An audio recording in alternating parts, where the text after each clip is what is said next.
Good morning. Good morning, everyone. Good morning, everyone.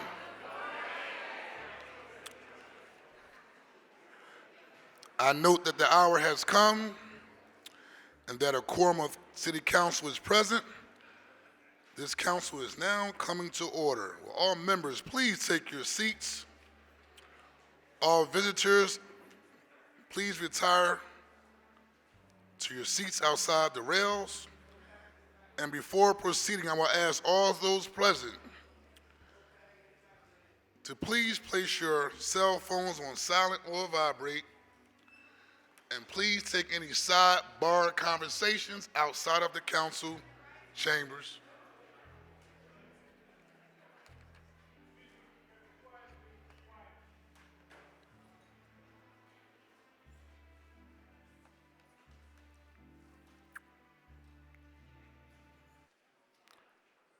To give our invocation this morning, the chair has the distinct honor and privilege of recognizing the Reverend Mark Tyler of the historical African American Mother Bethel African Methodist Episcopal Church. He is here today as the guest of Councilmember Rue Landau. I will ask all members and guests to please rise.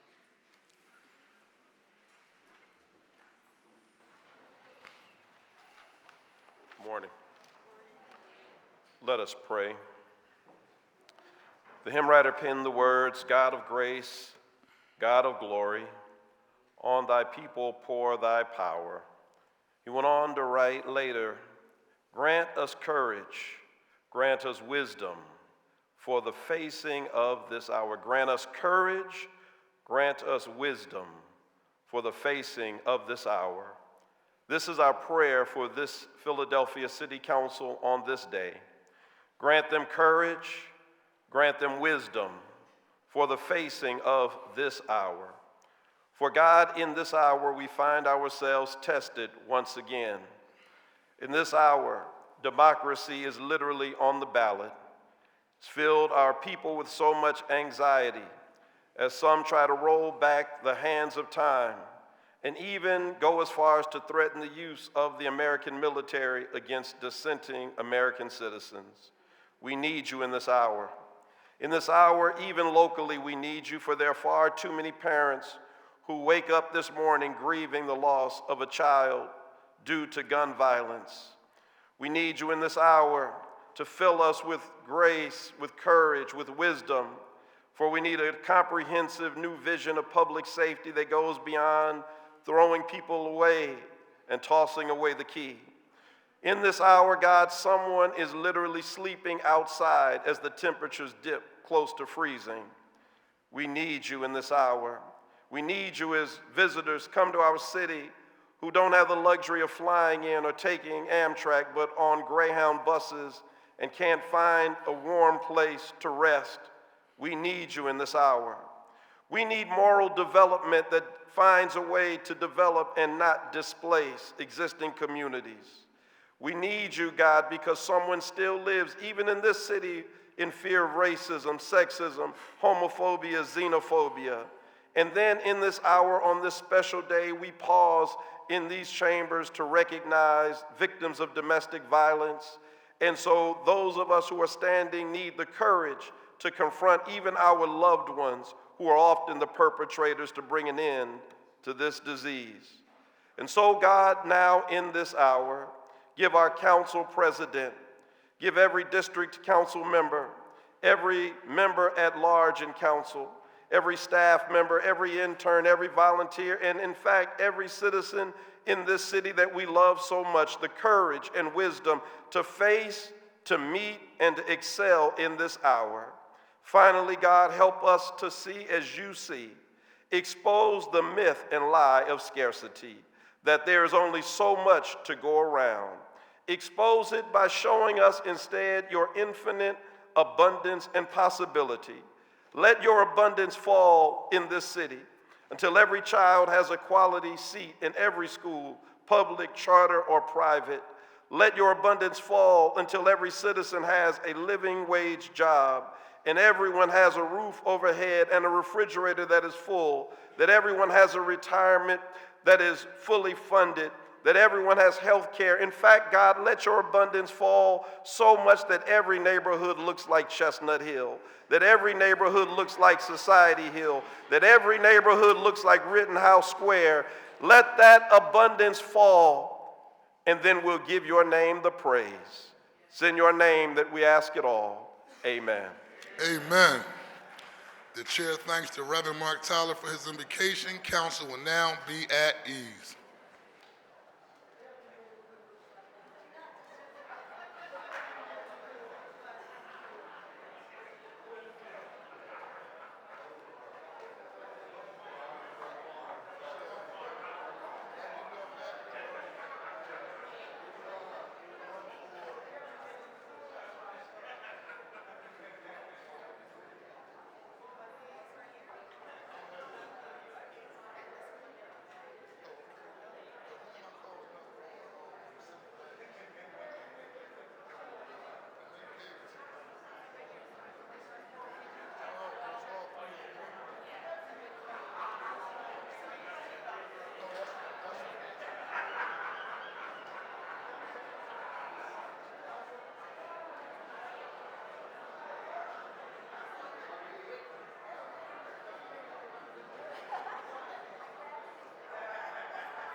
The next order of business is the approval of the journal of the meeting on Thursday, October the 10th of 2024. The chair recognizes Councilmember Cindy Bass. Good morning. Thank you, Mr. President. I move that the journal of the meeting of Thursday, October 10th, 2024 be approved. It has been moved and properly seconded that the journal of the meeting of Thursday, October the 10th of 2024 stand approved. All those in favor of the motion signify by saying aye. Aye. Those opposed, the ayes have it, and the journal is approved. The next order of business is a request for leaves of absence, and the chair recognizes Majority Leader Gilmore Richardson. Thank you, Council President. On behalf of the majority, a leave of absence is requested for Councilmember Young.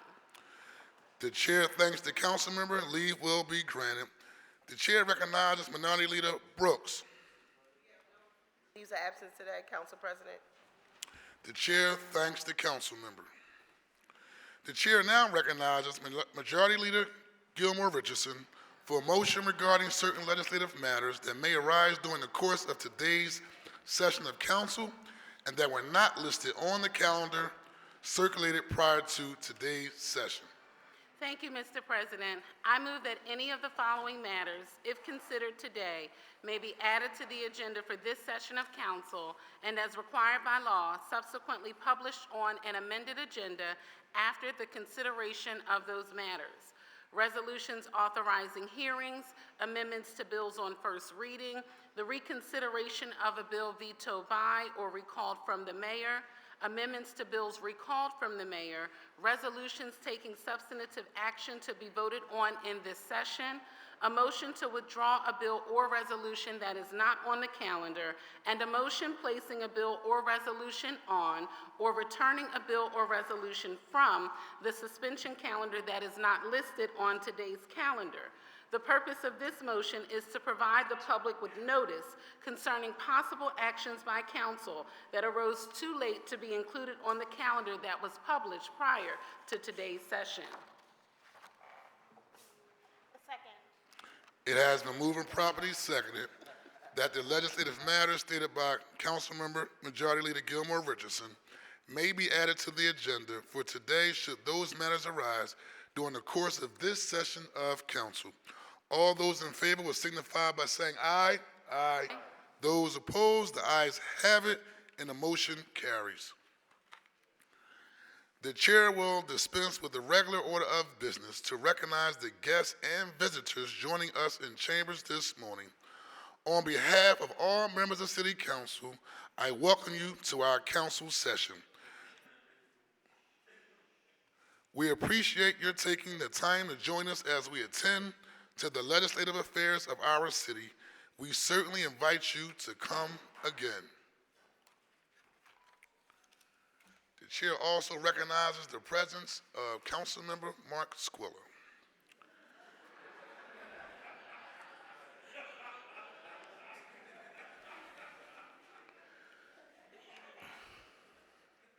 At this time, the chair recognizes Deputy Whip Councilmember Cindy Bass, who will present a resolution honoring and recognizing the distinguished Reverend Dr.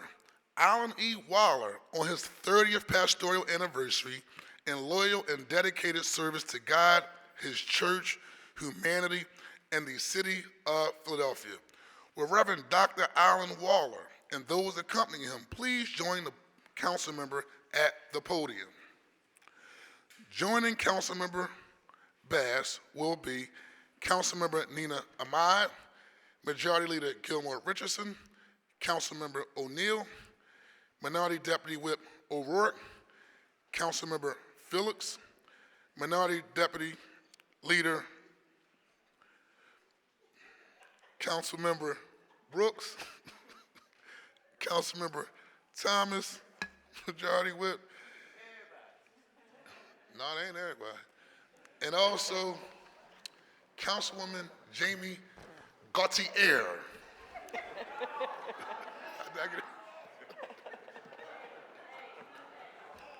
We can begin. The chair recognizes Councilmember Bass.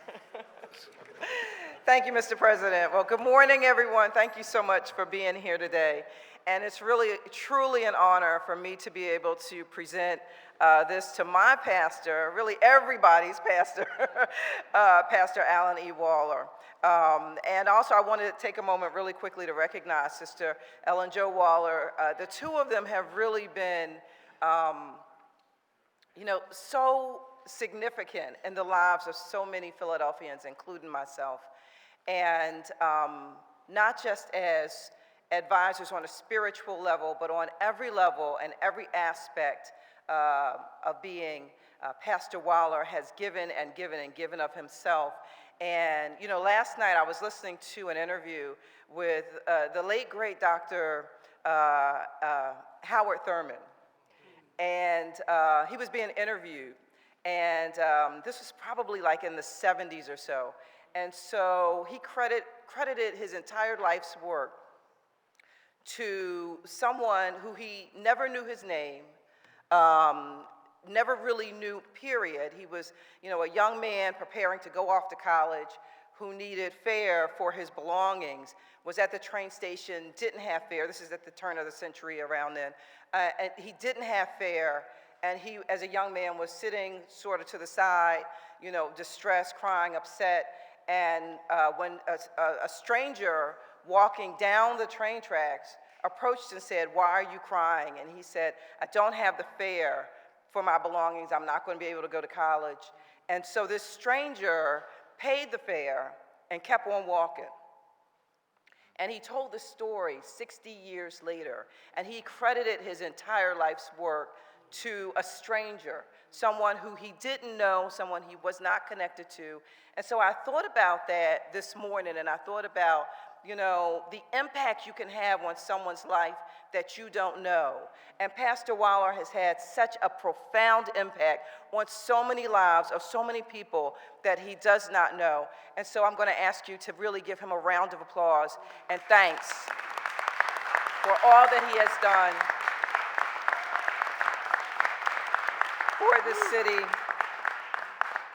for this city and for so many. And so we have a citation or a resolution which reads, honoring and recognizing Reverend Dr. Alan E. Waller on his 30th pastoral anniversary and his loyal and dedicated service to God, his church, humanity, and the community. Whereas Dr. Alan E. Waller was called to lead Enon Tabernacle Baptist Church, a historic black church located in Germantown section of Philadelphia on July 3, 1994, and was installed as a senior pastor on September 11, 1994, and whereas under Dr. Waller's leadership, Enon's congregation grew tremendously, so that by July of 2006, the substantial number of congregants necessitated the development of a new 34-acre campus in East Mount Airy. The new campus included a 5,000-seat sanctuary, a family life center, athletic field that accommodated numerous youth ministries, including cheerleading, which my daughter was one, football, basketball, baseball, track, and soccer. And whereas the church, which now serves over 15,000 members, became a church in 2 locations, with worship services in both sites and establishment of key community programs, with nearly 100 innovative ministries and partnerships, including educational and humanitarian initiatives and critical health screenings. During the height of the coronavirus pandemic, Dr. Waller partnered with the Black Doctors COVID-19 Consortium to offer free testing for thousands of people on Enon's parking lot and then administer vaccinations at the church as well. And whereas Dr. Waller gathered hundreds of men from various religious backgrounds and community affiliations to establish a men's ministry, offering a perceptible presence and positive influence in Philadelphia's neighborhoods. And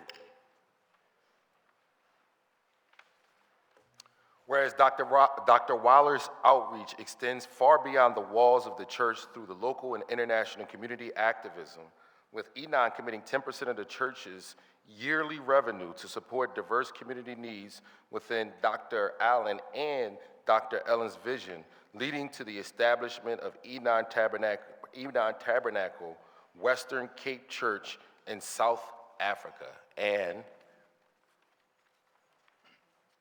whereas Dr. Waller earned a bachelor's degree in music business, a Master of Divinity degree from the Southern Baptist Theological Seminary, a Doctor of Ministry degree in Ministry to Marriage and Family from the Palmer Theological Seminary, and he also holds an honorary doctorate from Lincoln University. Dr. Waller is also an alum of the Harvard Business School's program for leadership development and a certified life coach, executive life coach, by the International Coach Federation. And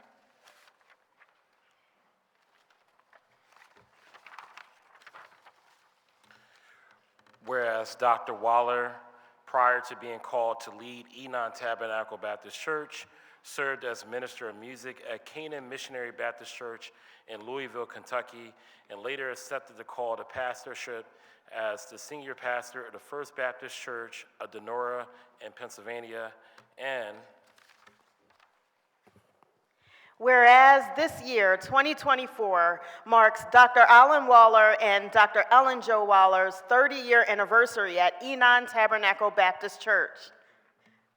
We can clap for that.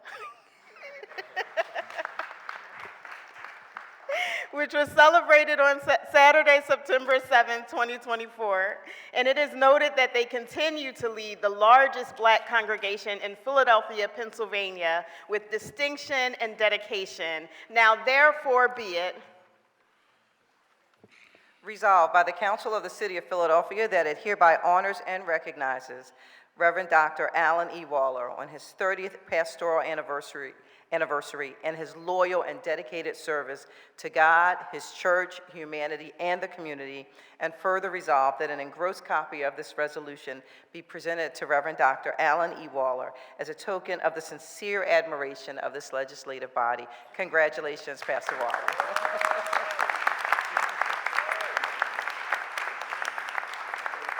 The chair recognizes Reverend Dr. Alan E. Waller for remarks.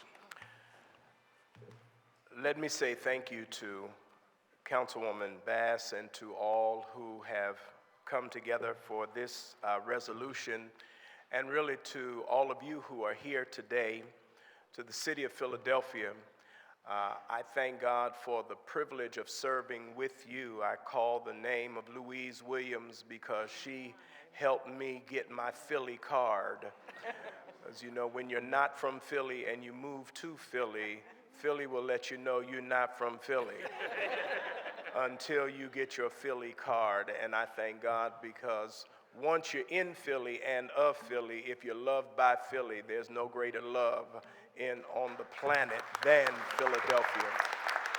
So thank you very much for taking these few moments out. I know there's much more business to be done on behalf of the people of Philadelphia, but I'm honored to be a part of that business today. Thank you so very, very much. Council will be at ease.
The chair take a moment of personal privilege to acknowledge the Parent Power Organization. We ask for them to stand just to acknowledge them for their hard work. Can you stand, please?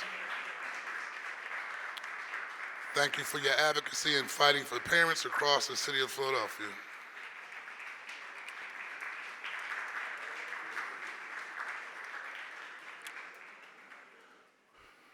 At this time, the chair recognizes Councilmember Bass, who present a resolution honoring and recognizing Jaron Boots Ennis, the reigning International Boxing Federation World Welterweight Champion. Y'all can clap, we got a champion in the building.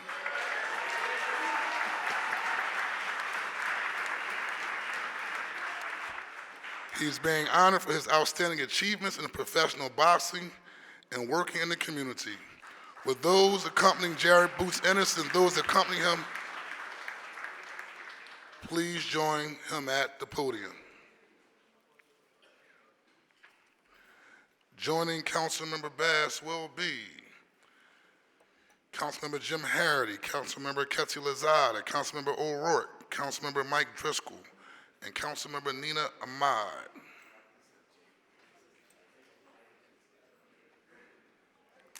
And if Bud Crawford is out there, the city of Philadelphia, we want you to know, we want all the smoke. Come back down that weight class.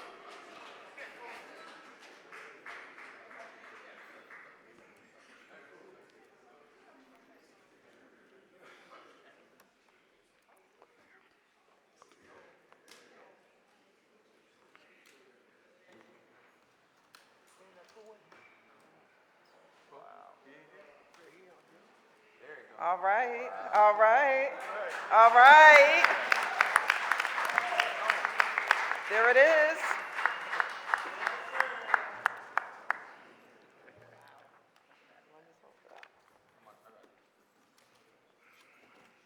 Well, good morning, everybody. The champ is here. Champ is All here. right now. Okay. We want to thank him for coming out. Philadelphia is a boxing city. Listen, Reverend Waller, we are a praying city, and we are a boxing city. So we want you to pray over this upcoming fight. This fight we have on November 9th, right, at the Wells Fargo. This is going to be exciting. We have a champion here in our midst, and we are so excited about it and taking this time and opportunity out to say congratulations in advance. Congratulations on your last fight, but congratulations on your upcoming fight, for the victory is at hand. And so we want to recognize Germantown, 8th District, Germantown's own Brickyard is in the house. Brickyard is in the house. So we want to recognize our champion and let him know that we've got his back as he prepares to get ready for this really big fight here in the city of Philadelphia. And so we have a resolution recognizing and honoring Jerron Boots Ennis, the reigning International Boxing Federation World Welterweight Champion, for his outstanding achievements in professional boxing and his work in the community. Whereas Jerron Boots Ennis was born on June 26, 1997 in Philadelphia, Pennsylvania, and raised in the Germantown section of the city of Philadelphia, And whereas Jerron Ennis trained in the sport of boxing since he was a young child under the tutelage of his father, professional boxer Derek Bozy Ennis, who helped hone his son's talent to become a successful fighter in the world of professional boxing. Jerron's success has included winning silver and gold medals at the U.S. National Golden Gloves Championships in 2014 and 2015, respectively. And whereas Jerron made his professional debut on April 30th, 2016, with a first-round knockout victory over Corey Muldrew, followed by a string of victories, including wins over Chris Alexander and Marcus Bedford in 2016, and multiple stoppage wins in 2017 and throughout subsequent years. And whereas Jerron continued his success with notable victories over such opponents as Sergey Lepenitz and Thomas Delorme in 2021 and Custio Clayton in 2022, he later claimed the IBF Interim World Welterweight title in a boxing match against Karen Chukadzian in January 2023, followed by a successful defense against Romain Villa in July 2023, and whereas on November 9th, 2023, Jason was awarded the IBF World Welterweight title following the Federation's removal of the previous champion, and he subsequently successfully defended the IBF belt against David Avenson on July 13th, 2024, winning by technical knockout in the first round. And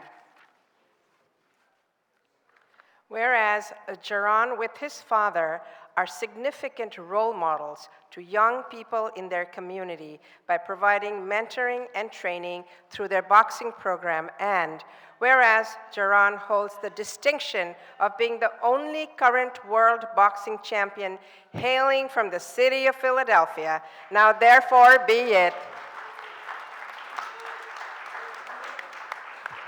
resolved that the Council of the City of Philadelphia recognizes and honors Jerron Boots Ennis, the reigning International Boxing Federation, IBF, World Welterweight Champion, for his outstanding achievements in professional boxing and his work in the community, and further resolved that an engrossed copy of this resolution be presented to Jerron Boots Ennis as evidence of the sincere respect and admiration of this legislative body. Let's give him a big round of applause, y'all.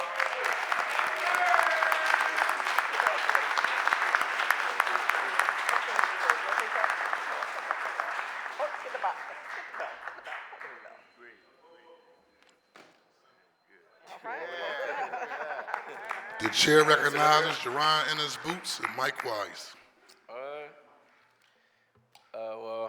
I want to thank everybody for coming. Appreciate you guys, and I want to thank the city, for getting behind me and backing me. And November 9th, I can't wait to put on a show, and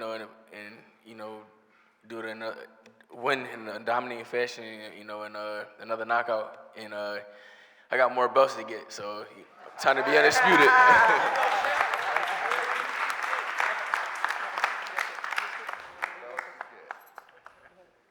Hey, how you doing? I'm Mike Wise. I'm just here to talk about his father and Boots, knowing him since he was about 4 years old, and his father being like a father to me and everybody in my neighborhood. I mean, we honoring this man and his son for not just what they bring to the table in the boxing world, but what they also bring to my community. I mean, I can tell you, like, me being young, 12 years old, me and my friends running up in the gym in the dungeon. It was called the dungeon. It was a real hard gym. Like chasing chickens, like, gym. So we in the gym, and he'd come get us all the time and let us spar and do our thing. And then one day when I got a little older, he seen me walking down the street, and I got into a street fight. And he pulled me out the streets and brought me back to the gym. And then start bringing up all my friends that was troubled on the streets. And then he brought my son up. And my son is a professional fighter because of this man. And Boots, it's a little story a lot of people don't know. Like when he was a child, it was like a Goku thing with me.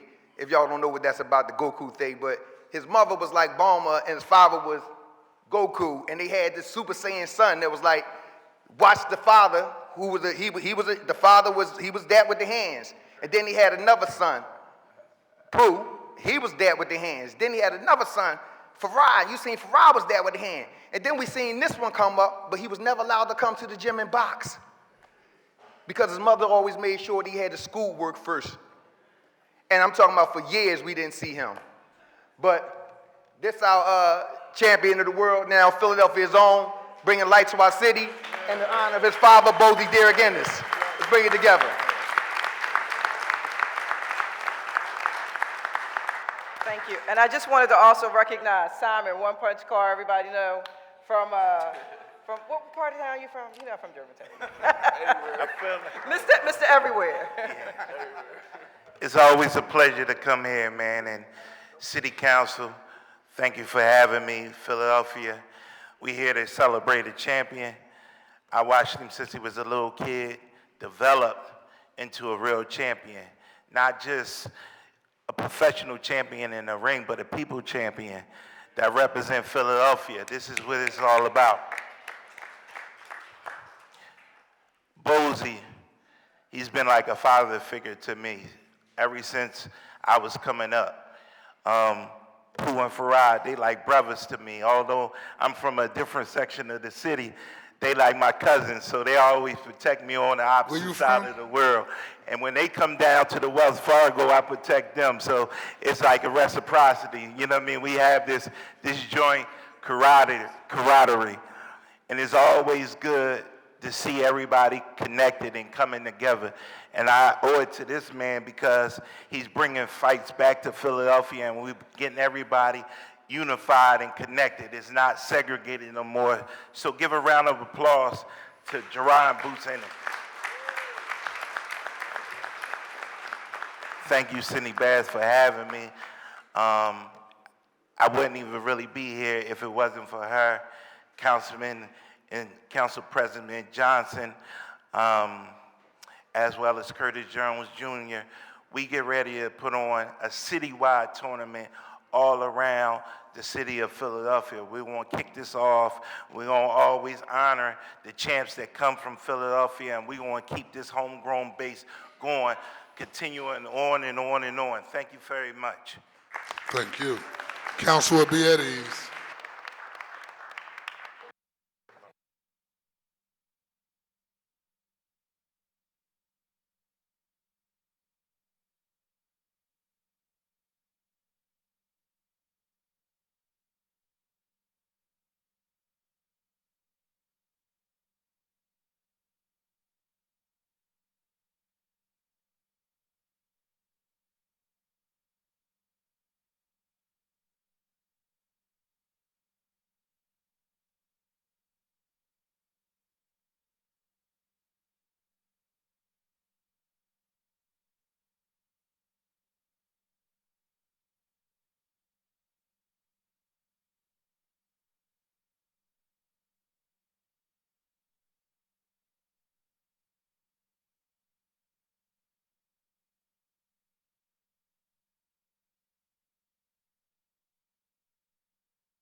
At this time, the chair recognizes Councilmember Kendra Brooks, who will present a resolution declaring October as Domestic Violence Awareness Month in the city of Philadelphia. Would Maritza Perdue and those accompanying her please join the council member at the podium?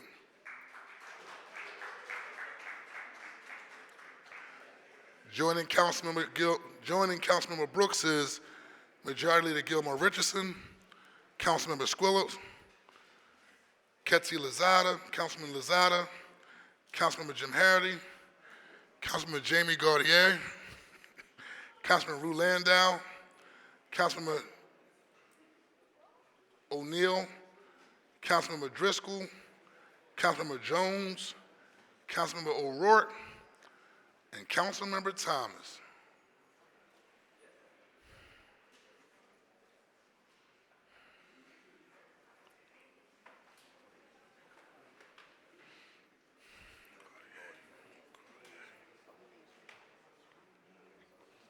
All here? All right. Thank you, Council President. I want to thank all of my colleagues and staff members who are wearing purple today to demonstrate their support for Domestic Violence Awareness Month. As some of you know, I lost my cousin Tiana to domestic violence. About 10 years ago, my cousin Tiana recognized that another family was being abused.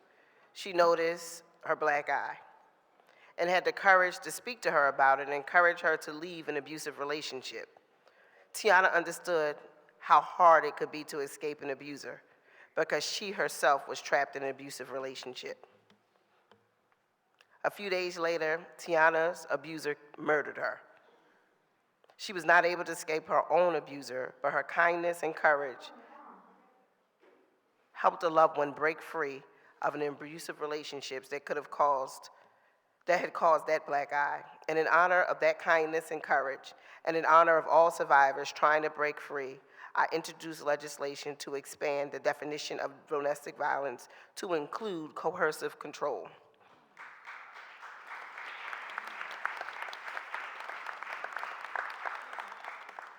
Some often ask, what is coercive control? It refers to a pattern of abusive behavior that limits another person's safety and freedoms through manipulation, threats, or intimidation.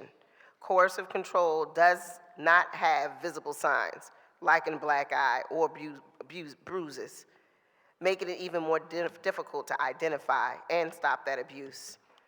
Because of the law we passed in 2021, victims of coercive control are now entitled to the same protections as victims of domestic violence, including taking time off from work to access services and to find housing.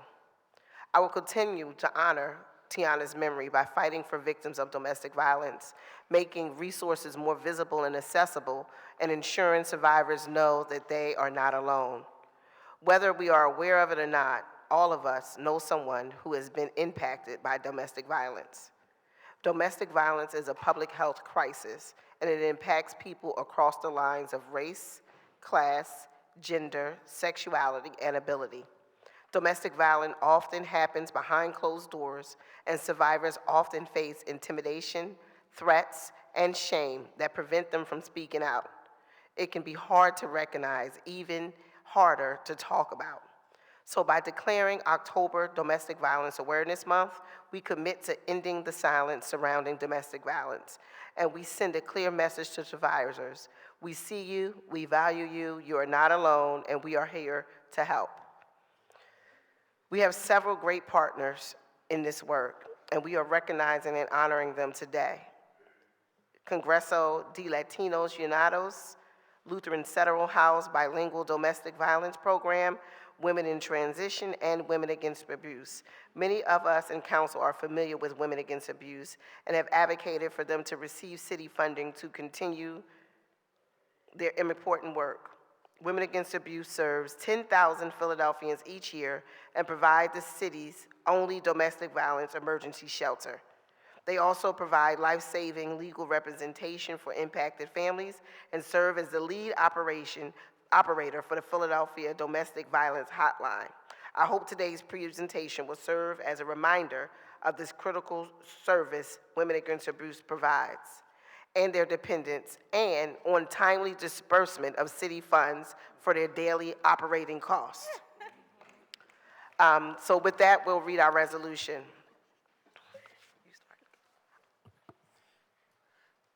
As someone who witnessed as a child domestic violence, this is personal. Whereas 1 in 3 women and 1 in 4 men and over half of the LGBTQIA plus, over half will experience domestic violence in their lifetime.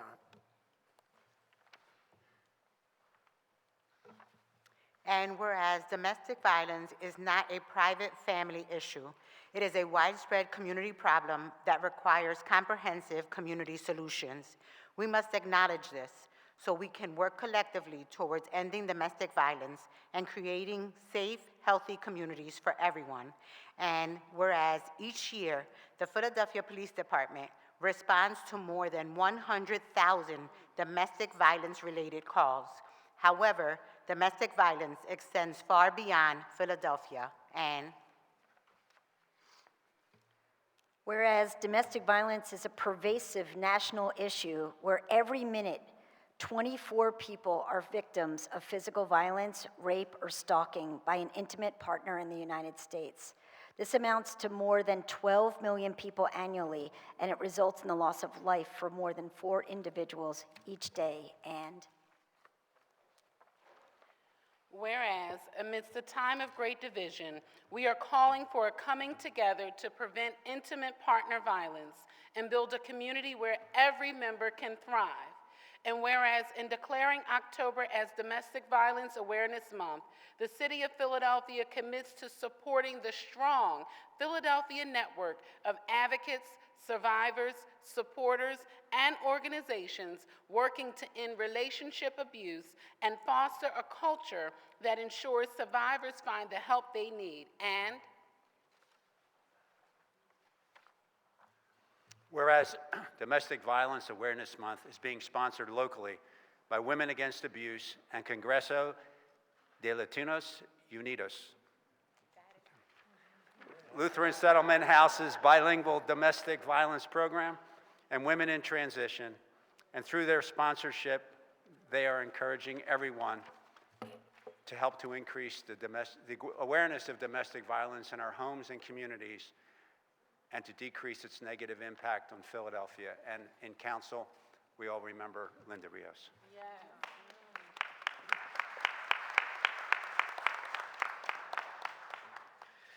And whereas abuse in Philadelphia's Women Against Abuse is Philadelphia's comprehensive domestic violence service provider, touching the lives of 10,000 people each year through emergency shelter, transitional housing, legal services, hotline counseling, and community education and advocacy. And whereas Women Against Abuse and its partners, Congreso de Latinos Unidos, I used to work there, so I cheated, Lutheran Settlement House's bilingual domestic violence program, and Women in Transition make up the Philadelphia Domestic Collaborative, and the Philadelphia Domestic Violence Collaborative. And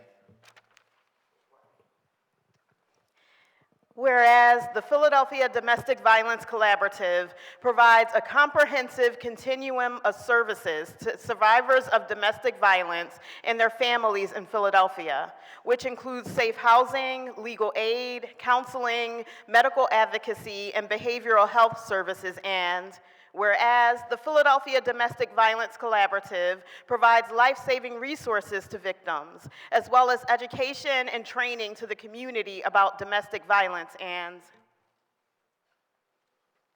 whereas Philadelphia Domestic Violence Collaborative partners with the City of Philadelphia to operate a 24-hour toll-free Philadelphia Domestic Violence Hotline that provides callers with crisis intervention, safety planning, and linkage to community resources, including intake into Women Against Abuse emergency safe havens. And whereas in fiscal year 2024, more than 9,739 calls were answered via the hotline, providing life-saving responses. And whereas, to ensure a more holistic approach to addressing violence in our community, the Philadelphia Domestic Violence Collaborative is partnering with the City Administration's Office of Domestic Violence Strategies and over 70 different community stakeholders to implement Shared Safety, Philadelphia's Response to Relational Violence, a citywide plan to respond to domestic violence in Philadelphia, and whereas, to support a coordinated community response to domestic violence, the Philadelphia Domestic Violence Collaborative organizations will hold events throughout the month of October to promote awareness about domestic violence and to build community support so that all Philadelphians will take a stand against violence now.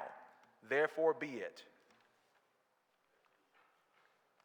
Resolved that the Council of the City of Philadelphia declares and recognizes October as Domestic Violence Awareness Month in the City of Philadelphia. Further resolved that an engrossed copy of this resolution be presented to the representatives of Women Against Abuse, Congreso de Latinos Unidos, Lutheran Southern House Bilingual Domestic Violence Program, and Women in Transition as a sincere expression of the City's Council gratitude and appreciation for and commendation for raising the public awareness regarding domestic violence. Thank you. We would like Maritza to come and speak. The chair recognizes Maritza Padu for remarks, but let's back up. Can we give them a real big round of applause first? It was like very important topic, very serious topic. Ms. Padu, the floor is yours. Good morning, everyone. My name is Maritza Padua. I am the Vice President of Policy and Strategic Initiatives at Women Against Abuse. On behalf of Women Against Abuse, our sister agencies, Congreso de Latinos Unidos, Lutheran Settlement House, Women in Transition, our DV community partners, such as Madre Tierra, Love Shouldn't Hurt, Dos Puntos, and the survivors, especially, of domestic violence we serve. I want to thank Councilmember Brooks and all of City Council for recognizing October as Domestic Violence Awareness Month in Philadelphia. For more than 48 years, Women Against Abuse and its partners have led Philadelphia's response to domestic violence.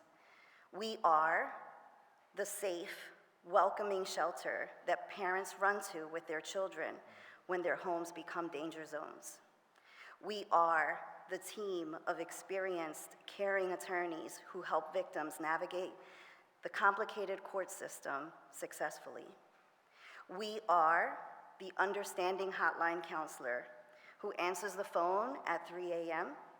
and tells the person whispering on the other end that they are not alone.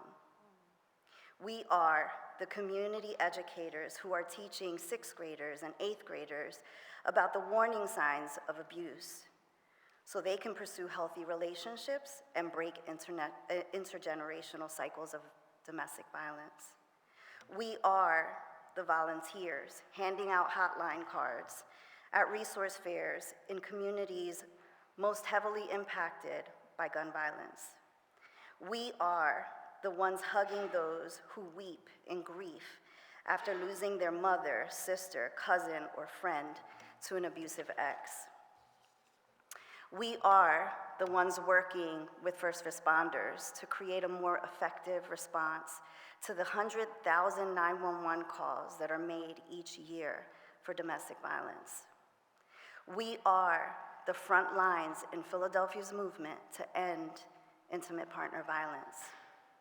We fulfill a critical and life-saving role, and we need your help to keep this safety net healthy and strong. We need city government's attention, action, funding to ensure the doors remain open and the lights remain on. Amid a time of division, transition, and a difficult fundraising landscape, of course I had to mention that, we must work together in unison to ensure Philadelphians who are trapped in abusive relationships receive the safe escape and support they deserve. While today is an important day to officially recognize Domestic Violence Awareness Month, our city is only as strong as the weakest among us. And your commitment is essential to ensure the well-being of some of Philadelphia's most vulnerable. I thank you for proclaiming October as Domestic Violence Awareness Month in Philadelphia, and I urge you to put your advocacy into action, not just today, but all year long, because your communities are counting on us, and we are counting on you. Thank you.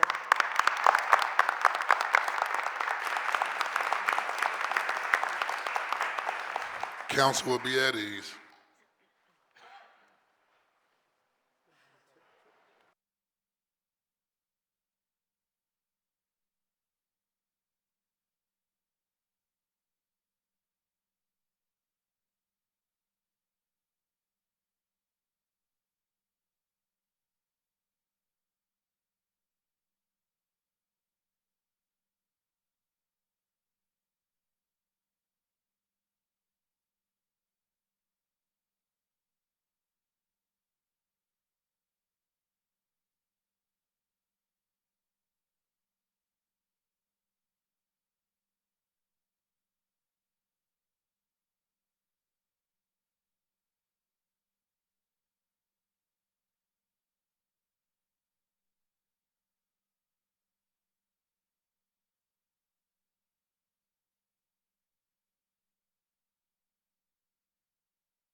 The next order of business is communications. The chair requests that the Sergeant at Arms deliver the messages from the mayor to the chief clerk.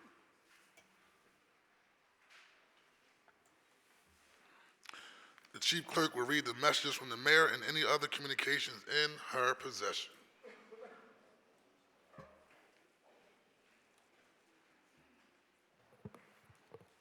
To the President and members of the Council of the City of Philadelphia, I am transmitting for the consideration of your honorable body a resolution authorizing the Philadelphia Land Bank to dispose of 666 and 674 Union Street, 3842, 3844, 3851, and 3855 Aspen Street, 747 North 39th Street, 3902, 3903, and 3906 Brown Street, located in the 3rd Councilmatic District in accordance with the terms and chapter of 16-700 of the Philadelphia Code. And a resolution authorizing the Commissioner of Public Property to execute and deliver to the Philadelphia Redevelopment Authority deeds conveying fee simple title to 2750 Amber Street, 2850, 2850 Amber Street, 2041 East Auburn Street, 2730 Emerald Street, 2762, 2787 Emerald Street, 2730 Frankfurt Avenue in the 1st Councilmatic District of the City of Philadelphia, and further authorizing the Philadelphia Redevelopment Authority to transfer to the Philadelphia Land Bank fee simple title to such properties pursuant to Section 16-405 of the Philadelphia Code. And a resolution authorizing the Philadelphia Land Bank to dispose of 1520 through 40 Venango Street and 1600-20 Venango Street in the 8th Councilmatic District in accordance with the terms of Chapter 16-700 of the Philadelphia Code. And a resolution authorizing the Philadelphia Land Bank to dispose of 23, 24, 45, 49, 51, 53, 55, 57, 59, 61, 62, 65, 67, 73, 75, 77, 78, 89 through 91, and 106 East Ashmead Street in the 8th Councilmatic District in accordance with the terms of Chapter 16-700 of the Philadelphia Code. And a resolution authorizing the Philadelphia Land Bank to dispose of 2407, 2409, 2411, 2413, 2415, 2439, 2441, 2443, 2445, and 2447 North 6th Street, located in the 7th Councilmatic District in accordance with the terms of Chapter 16-700 of the Philadelphia Code. And a resolution authorizing the Commissioner of Public Property to execute and deliver to the Philadelphia Redevelopment Authority deeds conveying fee simple title to 32 North 58th Street in the 4th Councilmatic District of the City of Philadelphia, and further authorizing the Philadelphia Redevelopment Authority to transfer to the Philadelphia Land Bank fee simple title to such properties pursuant to Section 16-405 of the Philadelphia Code. And a resolution authorizing the Commissioner of Public Property to execute and deliver to the Philadelphia Redevelopment Authority deeds conveying fee simple title to 1118 North 39th Street, 3864 Pensgrove Street, 4701 Sansom Street in the 3rd Councilmatic District of the City of Philadelphia, and further authorizing the Philadelphia Redevelopment Authority to transfer to the Philadelphia Land Bank fee simple title to such properties pursuant to Section 16-405 of the Philadelphia Code. And a resolution authorizing the Commissioner of Public Property to execute and deliver to the Philadelphia Redevelopment Authority deeds conveying fee simple title to 713 North 35th Street, 719 South 51st Street, 711 North Preston Street, 713 North Preston Street, 710 Wyota Street, 726, 730, 732, 736 Wyota Street, 3518 Wallace Street, 5234 Walnut Street, 5039 Market Street, 5045 and 5047 Market Street, 4222 Powelton Street, and 1115 North 41st Street in the 3rd Councilmatic District of the City of Philadelphia, and further authorizing the Philadelphia Redevelopment Authority to transfer to the Philadelphia Land Bank fee simple title to such properties pursuant to Section 16-405 of the Philadelphia Code. And a resolution authorizing the Philadelphia Land Bank to dispose of 1212 South 17th Street, 1317 and 1511 South 20th Street, 1904 South 23rd Street, 1216 South 31st Street, 1911 Garrett Street, 1932 and 2044 Titan Street, located in the 2nd Councilmatic District in accordance with the terms of Chapter 16-700 of the Philadelphia Code. And a resolution authorizing the Philadelphia Redevelopment Authority to execute and deliver to the Philadelphia Land Bank deeds conveying title to various properties located in the 3rd Councilmatic District, including on the following streets: South 44th Street and Ludlow Street, pursuant to the requirements of the Commonwealth Land Bank Act. And a resolution authorizing the Philadelphia Redevelopment Authority to execute and deliver to the Philadelphia Land Bank deeds conveying title to 1517 West Style Street and 1518 West Style Street, located in the 5th Councilmatic District, pursuant to the requirements of the Commonwealth Land Bank Act. And a resolution authorizing the Philadelphia Redevelopment Authority to execute and deliver to the Philadelphia Land Bank a deed conveying title to 2351 South Beulah Street, located in the 1st Councilmatic District, pursuant to the requirements of the Commonwealth Land Bank Act. There are no more communications in my possession, Council President. Thank you. The messages will be printed in the journal. The next order of business is the introduction of bills and resolutions. The chair recognizes Councilman Phillips. Good morning. Thank you, Council President. Good morning, Philadelphia and colleagues. Today, we have no bills or resolutions for introduction today. Thank you. The chair recognizes Majority Leader Gilmore Richardson. Good morning, Council President. Good morning, colleagues. Today I offer 4 non-privileged resolutions on your behalf. Will the clerk please read the title of the non-privileged resolutions? A non-privileged resolution authorizing the Commissioner of Public Property to execute and deliver to the Philadelphia Redevelopment Authority deeds conveying fee simple title to 2741 Latona Street, 2743 Latona Street, and 1329 South 15th Street in the 2nd Councilmatic District of the City of Philadelphia, and further authorizing the Philadelphia Redevelopment Authority to transfer to the Philadelphia Land Bank fee simple title to such properties pursuant to Section 16-405 of the Philadelphia Code. This resolution will be placed on the final passage calendar for consideration at our next session of council. And a non-privileged resolution authorizing the Commissioner of Public Property to execute and deliver to the Philadelphia Redevelopment Authority deeds conveying fee simple title to 1911 Mountain Street in the 2nd Councilmatic District of the City of Philadelphia, and further authorizing the Philadelphia Redevelopment Authority to transfer to the Philadelphia Land Bank fee simple title to such properties pursuant to Section 16-405 of the Philadelphia Code. This resolution will be placed on the final passage calendar for consideration at our next session of council. And a non-privileged resolution authorizing the Commissioner of Public Property to execute and deliver to the Philadelphia Redevelopment Authority deeds conveying fee simple title to 1329 South 15th Street in the 2nd Councilmatic District of the City of Philadelphia, and further authorizing the Philadelphia Redevelopment Authority to transfer to the Philadelphia Land Bank fee simple title to such properties pursuant to Section 16-405 of the Philadelphia Code. This resolution will be placed on the final passage calendar for consideration at our next session of council. And a non-privileged resolution authorizing the Commissioner of Public Property to execute and deliver to the Philadelphia Redevelopment Authority deeds conveying fee simple title to 1501 through 17 Point Breeze Avenue in the 2nd Councilmatic District of the City of Philadelphia, and further authorizing the Philadelphia Redevelopment Authority to transfer to the Philadelphia Land Bank fee simple title to such properties pursuant to Section 16-405 of the Philadelphia Code.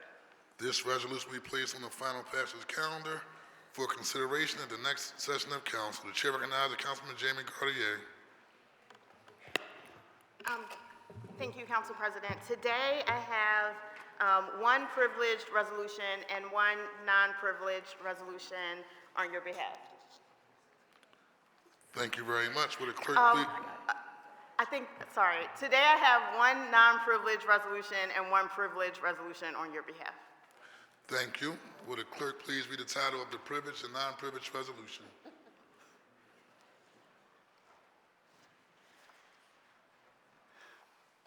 A non-privileged resolution authorizing the Philadelphia Redevelopment Authority to execute and deliver to the Philadelphia Land Bank deeds conveying title to various properties located in the 3rd Councilmatic District, including on the following streets: South 44th Street and Ludlow Street, pursuant to the requirements of the Commonwealth Land Bank Act.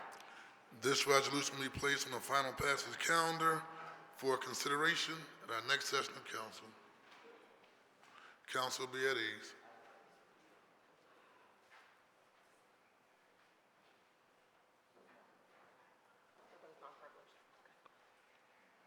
And a non-privileged resolution authorizing the creation of a special committee on gun violence prevention to address Philadelphia's enduring plague of gun violence by facilitating coordination among stakeholders and formulating a comprehensive gun violence prevention strategy. This resolution will be placed on the final passage calendar for consideration at our next session of council. The chair recognizes Councilmember Thomas. Morning, Council President. I have two privileged resolutions today. Thank you. Thank you very much. Would the clerk please read the title of the privileged resolutions? A privileged resolution calling on Philadelphia residents to register to vote before the upcoming election deadline of Monday, October 21st. This resolution will be placed on today's final passage calendar.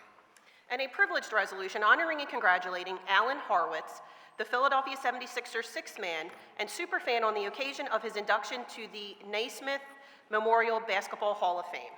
This resolution will be placed on today's final passage calendar. Chair recognizes Councilmember Curtis Jones. Thank you, Mr. President. Today, I offer one bill on your behalf, along with Member Young, and two non-privileged resolutions. Thank you very much. Would the clerk please read the title of the bill with the non-privileged resolutions?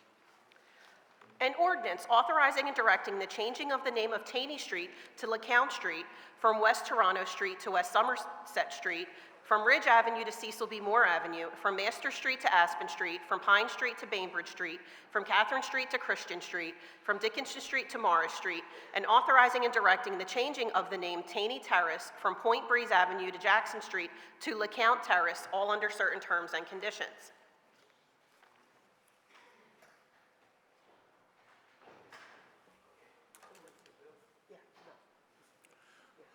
This bill will be referred to the appropriate committee. And a non-privileged resolution renaming the 400 block of Crams Avenue to Jack Wheeler Way in recognition of his outstanding services to the Roxborough community and his role in the formation of the Roxborough Development Corporation. This resolution will be placed on the final passage calendar for consideration at our next session of council. And a non-privileged resolution authorizing the Commissioner of Public Property to execute and deliver to the Philadelphia Redevelopment Authority deeds conveying fee simple title to 32 North 58th Street in the 4th Councilmatic District of the City of Philadelphia, and further authorizing the Philadelphia Redevelopment Authority to transfer to the Philadelphia Land Bank fee simple title to such properties pursuant to Section 16-405 of the Philadelphia Code. This resolution will be placed on the final passage calendar at our next session of council. The chair recognizes Councilman Rulandow. Good morning, Council President and colleagues. I have one privileged resolution today. Will the clerk please read the title of the resolution? A privileged resolution honoring and celebrating the exemplary career of the Reverend Dr. Mark K. Tyler. This resolution will be placed on today's final passage calendar. Will the clerk please read, the chair recognizes Councilman Ketty Lozada. Good morning, Council President. Today I offer one non-privileged resolution. Will the clerk please read the title of the non-privileged resolution?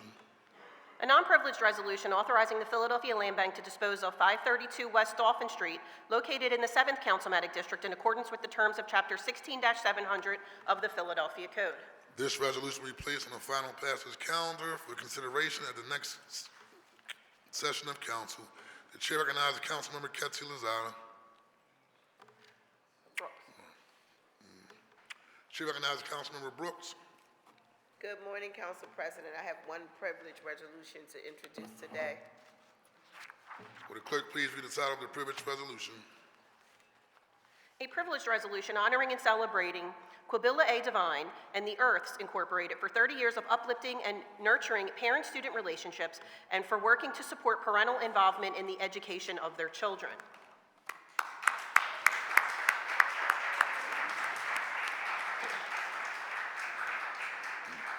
This resolution will be placed on today's final passage calendar. Chair recognizes Councilmember Jim Harity. Council President, I have no bills or resolutions today. Chair recognizes Councilmember O'Rourke. Thank you, Mr. President. I do have one resolution on your behalf. Thank you very much. Will the clerk please read the title of the resolution?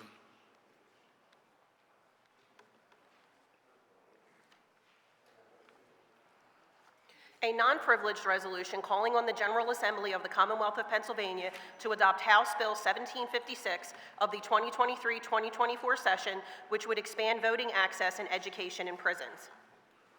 This resolution will be placed on the final passage calendar for consideration at our next session of council. The chair recognizes Councilman Mike Driscoll. Mr. President, no bills or resolutions today. Thank you. The chair recognizes Councilman O'Neill. Thank you, Mr. President. I have no bills or resolutions. Chair recognizes Councilman Mark Squilla. Thank you, Mr. President. I offer one bill and two non-privileged resolutions. Will the clerk please read the title of the bill and the non-privileged resolutions? An ordinance amending Chapter 9-4100 of the Philadelphia Code entitled Promoting Healthy Families and Workplaces to modify the manner in which certain leave benefits are administered during a pandemic or epidemic and making technical changes all under certain terms and conditions. This bill will be referred to the appropriate committee. And a non-privileged resolution authorizing the Commissioner of Public Property to execute and deliver to the Philadelphia Redevelopment Authority deeds conveying fee simple title to 2750 and 2850 Amber Street, 2041 East Auburn Street, 2730 Emerald Street, 2762 Emerald Street, 2787 Emerald Street, 2730 Frankfurt Avenue in the 1st Councilmatic District of the City of Philadelphia, and further authorizing the Philadelphia Redevelopment Authority to transfer to the Philadelphia Land Bank fee simple title to such properties pursuant to Section 16-405 of the Philadelphia Code. This resolution will be placed on the final passage calendar for consideration at the next session of council. And a non-privileged resolution authorizing the Philadelphia Redevelopment Authority to execute and deliver to the Philadelphia Land Bank deed conveying fee simple title to 2351 South Beulah Street, located in the 1st Councilmatic District pursuant to the requirements of the Commonwealth Land Bank Act. This resolution will be placed on the final passage calendar for consideration at the next session of council. The chair recognizes Councilmember Cindy Bass. Thank you, Mr. President. I offer two non-privileged resolutions. Thank you very much. Will the clerk please read the title of the non-privileged resolutions? A non-privileged resolution authorizing the Philadelphia Land Bank to dispose of 1520 through 40 Venango Street and 1600 through 20 Venango Street in the 8th Councilmatic District in accordance with the terms of Chapter 16-700 of the Philadelphia Code. This resolution will be placed on the final passage calendar for consideration at our next session of council. And a non-privileged resolution authorizing the Philadelphia Land Bank to dispose of 23, 24, 45, 49, 51, 53, 55, 57, 59, 61, 62, 65, 67, 73, 77, 75, 77, 78, 89 through 91, and 106 East Asmead Street in the 8th Councilmatic District in accordance with the terms of Chapter 16-700 of the Philadelphia Code. This resolution will be placed on the final passage calendar for consideration at the next session of council. Chair recognizes Councilmember Nina Ahmad. Thank you, Council President. I have no bills or resolutions today. Thank you. The next order of business is the reports from the committee. The chair recognizes Councilman Mark Squilla for a report from the Committee on Streets and Services.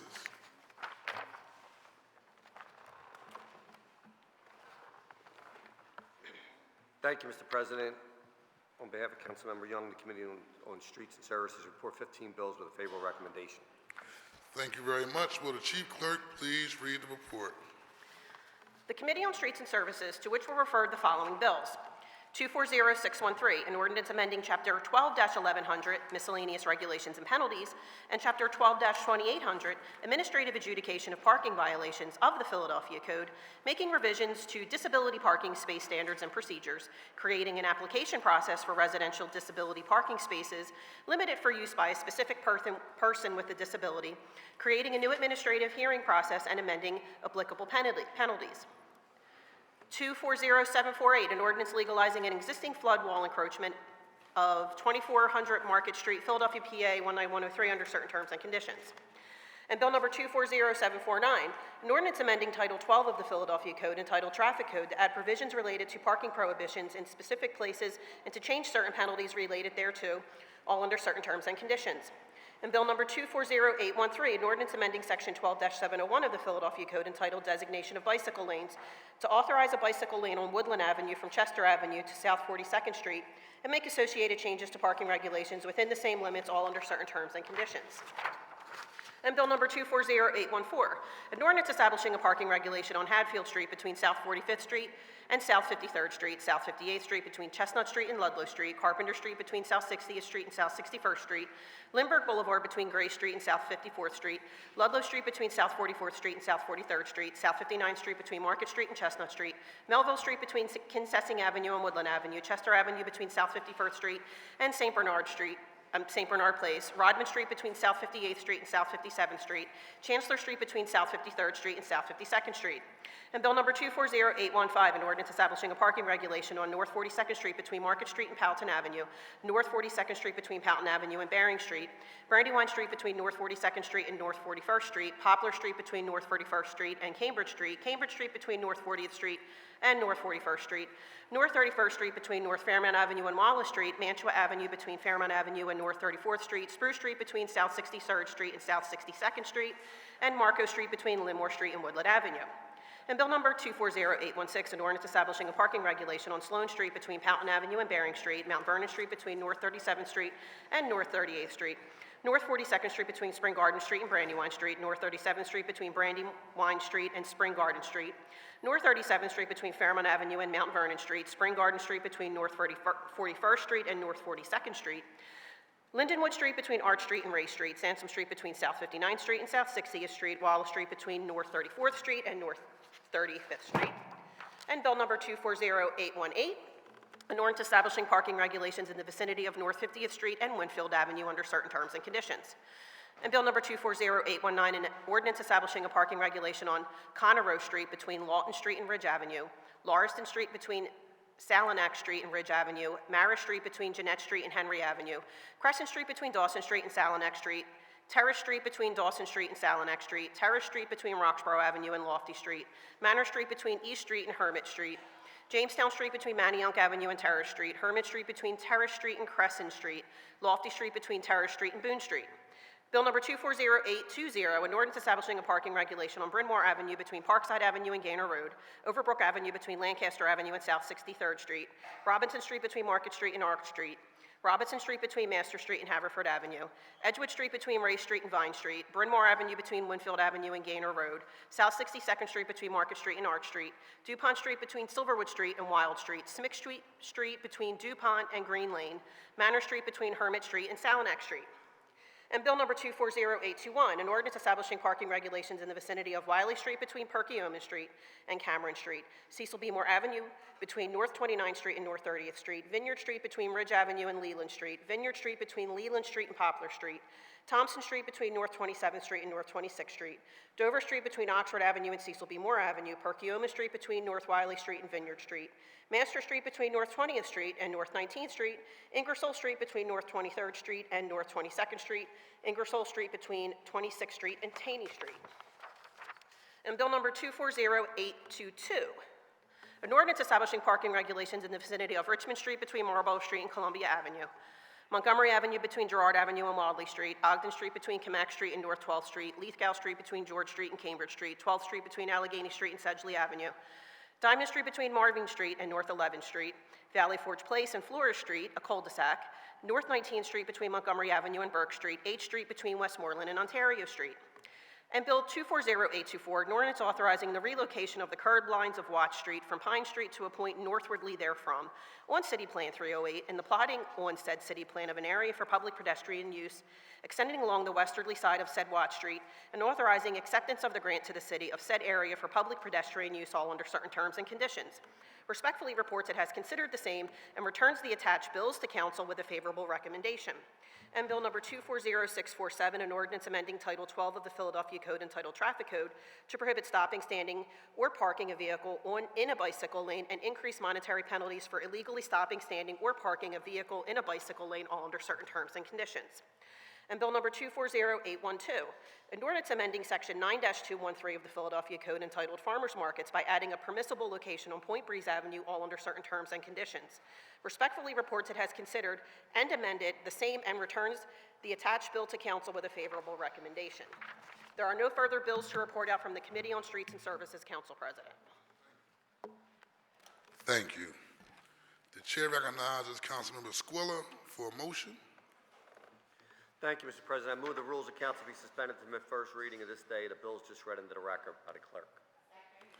It has been moved and properly seconded that the rules of council be suspended so as to permit the consideration of bills number 240613, 240657, 240748, 240749, 240812, 240813, 240814, 240815, 240816, 240818, 240819, 240820, 240821, 240822, and 240824, just read by the Chief Clerk at today's session of council. All those in favor of the motion will signify by saying aye. Aye. Those opposed, the ayes have it. The motion carries. These bills will be placed on our first reading calendar for today. The chair recognizes Councilman Jamie Gauthier for a report from the Committee on Housing, Neighborhood Development, and the Homeless. Thank you, Mr. President. The Committee on Housing, Neighborhood Development, and the Homeless reports out one bill with a favorable recommendation. Thank you. Will the Chief Clerk please read the report? The Committee on Housing, Neighborhood Development, and the Homeless, to which were referred the following bill. Bill number 240823, an ordinance amending Chapter 9-800, Landlord and Tenant, to add prohibitions and penalties related to anti-competitive rental practices, all under certain terms and conditions. Respectfully reports it has considered and amended the same and returns the attached bill to council with a favorable recommendation. There are no further bills to report out from the Committee on Housing, Neighborhood Development, and the Homeless, Council President. The chair recognizes Councilman Jamie Gauthier for a motion. Thank you, Mr. President. I move that the rules of council be suspended to permit first reading this day of the bill just read into the record by the Chief Clerk. It has been moved and properly seconded that the rules of council be suspended so as to permit the consideration of bills number 240823, just read by the Chief Clerk at today's session of council. All those in favor of the motion will signify by saying aye. Aye. Those opposed, the ayes have it. The motion carries. This bill will be placed on our first reading calendar for today. The next order of business is the consideration of the calendar. I note that the bills just reported from committees with the suspension of the rules have been deemed to have had a first reading. These bills will be placed on the second reading and final passage calendar for the next session of council. As there are no additional bills on the first reading calendar, the chair recognizes Councilman Gilmore Richardson for the purpose of calling up bills and resolutions on the second reading and final passage calendar. Thank you, Mr. President. The following bills and resolutions are being called up from the second reading and final passage calendars today. Numbers 240894, 240895, 240896, 240897, 240904, 240909, 240910, 240911, 240912, 240913, 240655, 240660, 240663, 240667, and 240422. The following bills and resolutions on the calendar are being held: 240724, 240887, 240915, 240916, 240242, 240427, 240304. Thank you. Thank you. Before considering these bills and resolutions, we will consider public comments as follows. Your public comment must concern matters on the second reading and final passage calendars for possible action at today's council session. All speakers must sign up in order to testify. If you have not already signed up for today's session, please do so now by giving your name to Ms. Hassan at the table outside the rails to my left. Once you have signed up, you will be called in the order in which your name appears on the sign-up sheet. Under ideal circumstances, public commenters each will have 3 minutes to speak. However, this time limit may vary from session to session. Today, the time limit will be 2 minutes. In order to be fair to those who are wishing to speak, I intend to hold faithfully to the 2-minute limit. When you begin speaking, you will see a green light on the podium. When there are 30 seconds remaining to your time, the light will turn yellow, which is your reminder to conclude your remarks.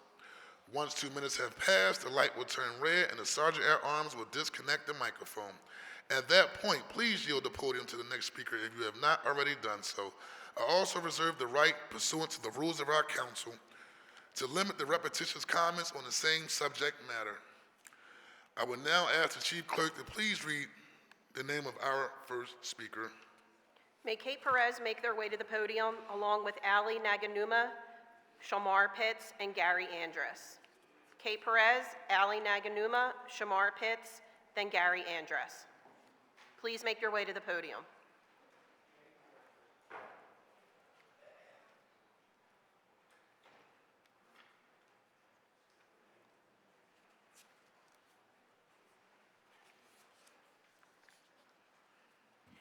Hello, everybody. Woo! My name is Ali Naganuma, and I'm here along with my fellow clowns. Hey, clowns!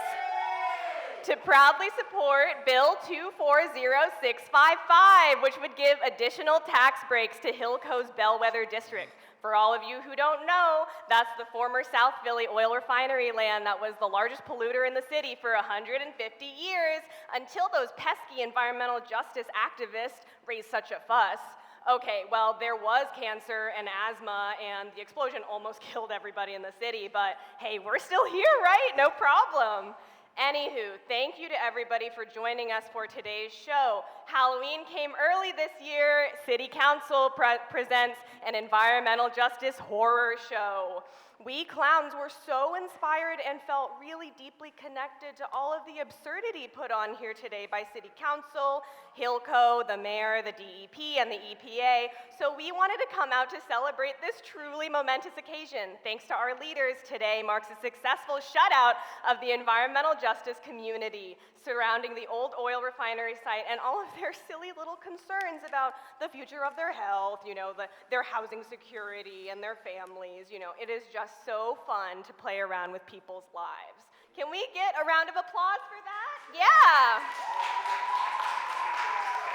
We are just so enthusiastic about achieving a second round of tax breaks for Hillco before there has been any city council hearing on this redevelopment project as a whole. Whoa, can you say efficiency? And no annoying public input on the plan for 12 million square feet of warehousing that will bring a whopping 10,000 trucks per day through our neighborhoods. Thank goodness y'all squash any of that clean air talk.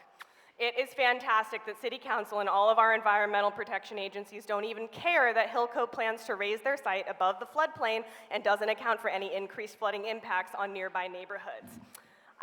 Oh my gosh, and the cherry on top, I almost forgot.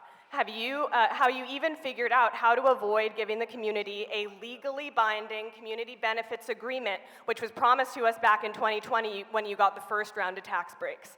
The way that Hillco just wrote up some community benefits commitments that nobody can even hold Hillco accountable to, that's so awesome. It's just a truly celebratory day. In closing, we clowns would love to nominate Council President Kenyatta Johnson and CEO of Hillco Roberto Perez to the board of the Clowning Society of Philadelphia to celebrate their leadership and their commitment to not 1 inch of environmental justice. So congratulations to you all. We're so proud to call you one of our own.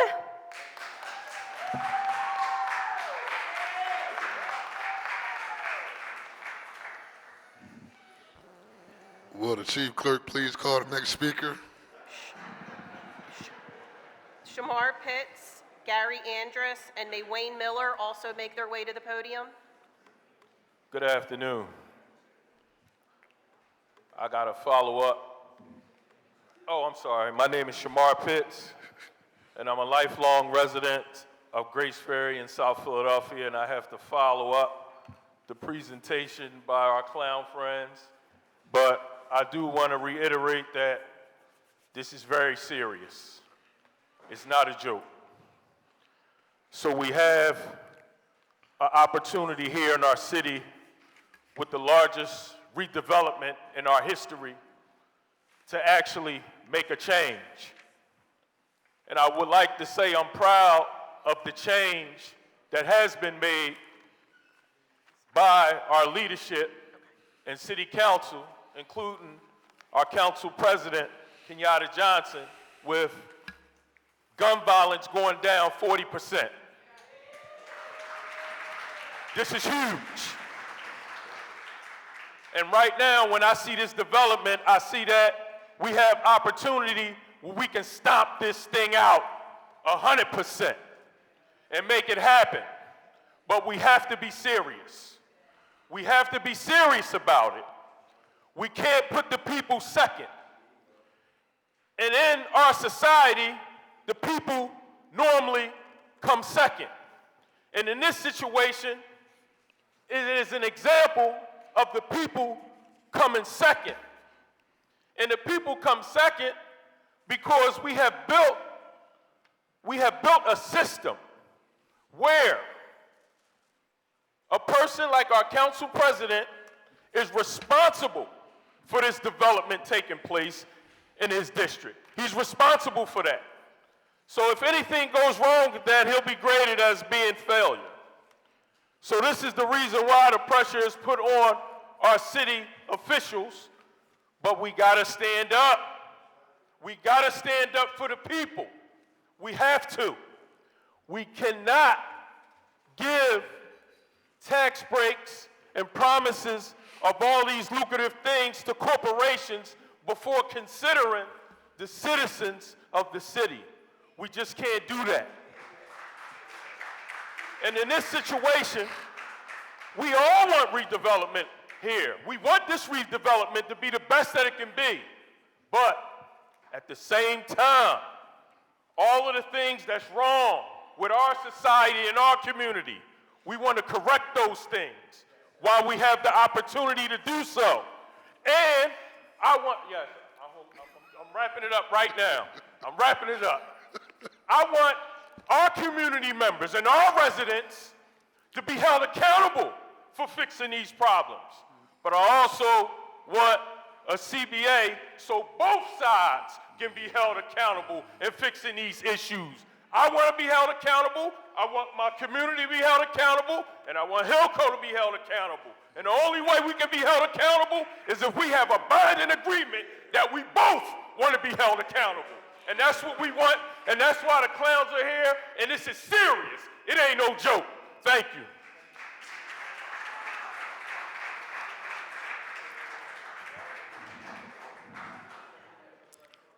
We have Gary Andrus, Wayne Miller, and also Lynette Sutton make your way to the podium.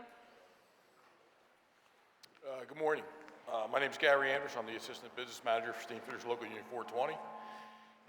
Local 420 is committed to supporting efforts to revitalize Philadelphia in order to attract new business and new employment opportunities for our members and all residents. For this reason, Steamfitters Local 420 strongly supports Bill number 240655. The development of the former PS refinery into the Bellwether District is a transformational opportunity for the trades and for our city. With a development timeline of more than 10 years, this project provides job opportunities for our members as well as a training ground for apprentices and journey workers. Over 2,000 union workers have already been employed at the project site, with the total projected to be over 20,000 at full build. Opportunities for site work will accelerate with the pace of the development, which is one of the many reasons we support this legislation. HRP Group, the developer of the Bellwether District, is committed to diversifying and expanding the labor workforce pipeline, a commitment we share also at our local. Through their economic opportunity plan, the participation in voluntary workforce development programs, HRP is facilitating pathways for local students to get exposed to careers in the trades and the pre-apprenticeship and apprenticeship programs that we offer. The local is proud to partner with HRP to bring the Bellwether District to life with local union labor and urge the City Council to pass this legislation today. Thank you.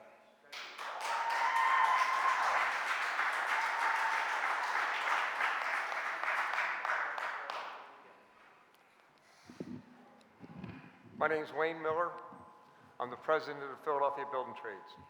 Council President Johnson and City Council members, thank you for considering the testimony of Labor's District Council of Philadelphia supporting Bill number 240655. Again, my name is Wayne Miller and I'm the president of Philadelphia Building Trades. We work to secure family supporting wages, safe working conditions, quality benefits, quality of life, essential for members of the building trades in Philadelphia. The Bellwether District in South and Southwest Philadelphia is a generational opportunity to create tens of thousands of family-sustaining jobs right here in our city.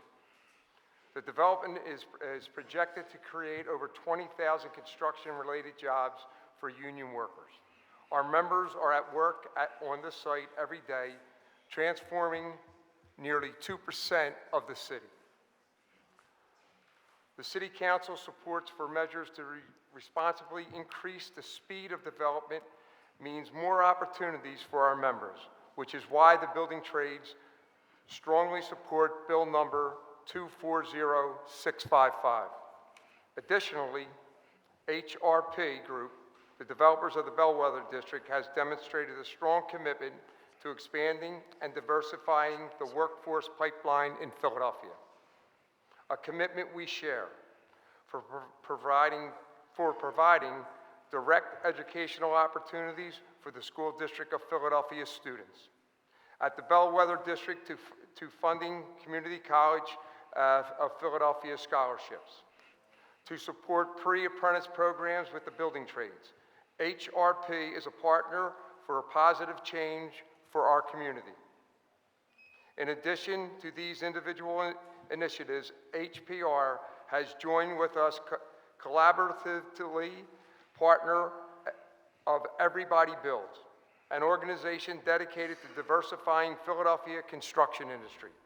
The building trades strongly support Bill number 240655 and urge the City Council to vote favorably on this legislation today. Thank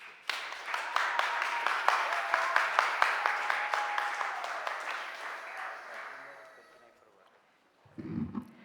Kate Perez. Nonconformities are businesses that are no longer legal and will eventually be shut down by the city.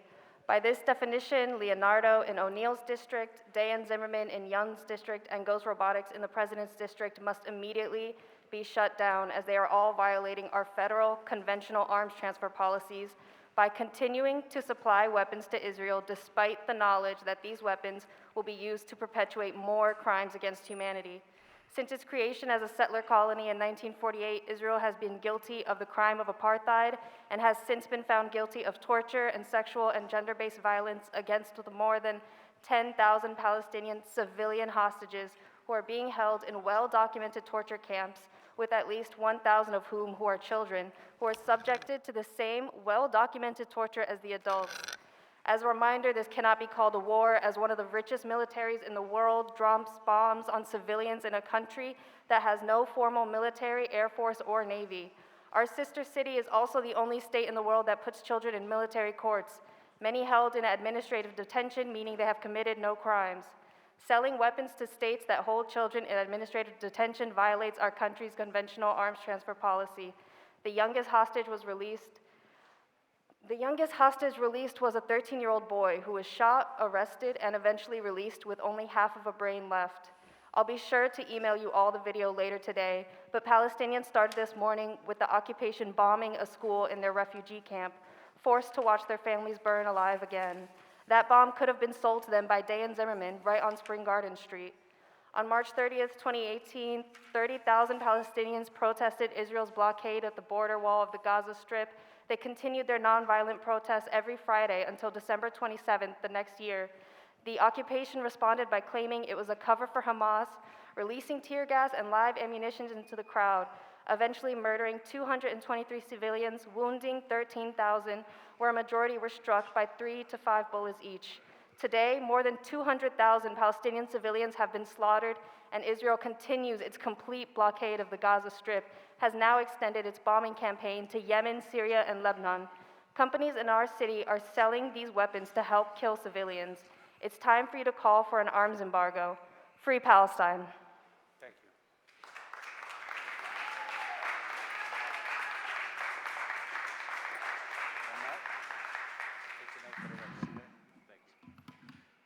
Good morning, Council President Johnson and members of City Council. My name is Lynette Sutton, and I'm the managing partner of Girl Concrete, a minority-owned business based in Philadelphia. Our mission is to provide high-quality. Lynette Sutton. Our mission is to provide high-quality concrete construction services, but we also pride ourselves in an inclusive, diverse, and local workforce: men, women, apprentices, and returning citizens. I am here today to express my strong support for Bill number 240655 and urge council members to vote in favor of the bill's passage today. Girl Concrete is proud to serve as the prime concrete contractor for the first build at the Bellwether District, which represents the largest contract since the founding of our company. Not just crumbs, and that is serious. This opportunity has allowed us to build our capacity, grow our workforce, and scale our business. HRP's commitment to inclusive practices in construction is evident through their support of firms like ours, Girl Concrete. We are deeply committed to building a diverse and inclusive workforce pipeline, and HRP is a valuable partner in that endeavor. We look forward to being on future bills at the Bellwether District as construction progresses.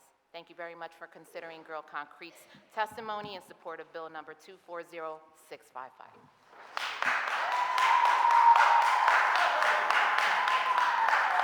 May Anton Moore, Ricky Duncan, and Charles Reeves also make their way to the podium. Good morning, Honorable City Council. Thank you for considering my testimony in support of Bill number 240655. My name is Ricky Duncan, and I'm the CEO and Executive Director of the NOMO Foundation. NOMO is acronyms that stands for New Options, More Opportunity, and is deeply committed to our mission in providing a safe space for youth and young adults to develop positive life skills and break the cycle of poverty. We believe in nurturing positive outcomes and focusing on what young people need to thrive. Our approach is proactive, moving beyond reacting to problems and needs. Since 2010, NOMO has offered a holistic anti-violence program, including education, job training, counseling, and more, and empowering our youth for a brighter future, which brings me to my testimony. The Bellwether District development in South and Southwest Philadelphia that I would like to say that I live in and been living in all my life is an exciting project that will provide immense opportunity for economic investments in our communities and jobs for our youth, which is why I'm testifying. With more than 19,000 permanent jobs anticipated, including the majority of positions that do not require a college degree, it's incumbent on all of us to ensure that our youth have the skills they need to succeed. Not everyone is going to be a college graduate. Not everyone has the skills that they need to pass the test to maybe be in a labor union. But given this opportunity, this will open doors for a lot of the young people that I serve. HRP Group, the developer of the Bellwether District, has made inclusive workforce development a priority, and is a collaborative partner for our community events and programs, including sponsoring our youth programming and partner with us to provide resources such as winter coats for our neighbors in need, and also offering school supplies when it's time for our young people to go back to school, and materials needed for our workforce development training to get our kids ready to go into this development. We are deeply committed to building a brighter future for Philadelphia youth, and HRP is a valuable partner in these efforts. Thank you very much for considering this testimony on Bill number 240655. Thank you.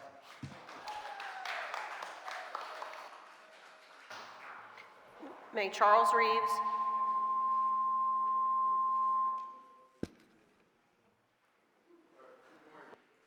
My name is Charles Reeves, and I'm a resident of Grace Ferry. I want to thank City Council, Mr. President. You one of ours, so you already know us. So I've been listening to both sides. Hope remember show up a bit. I want to thank the clowns because y'all represent my community, right? And I love y'all, right? And we're gonna continue to fight. We just got different opinions on how this is gonna go. But I appreciate y'all. But y'all heard all the stats. Y'all heard all the numbers.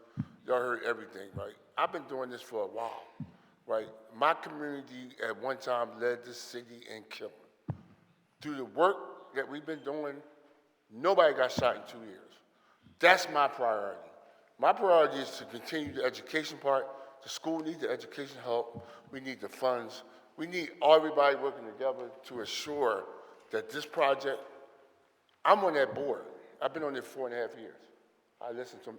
Do I agree with all this stuff? No. Is it transparent enough? No.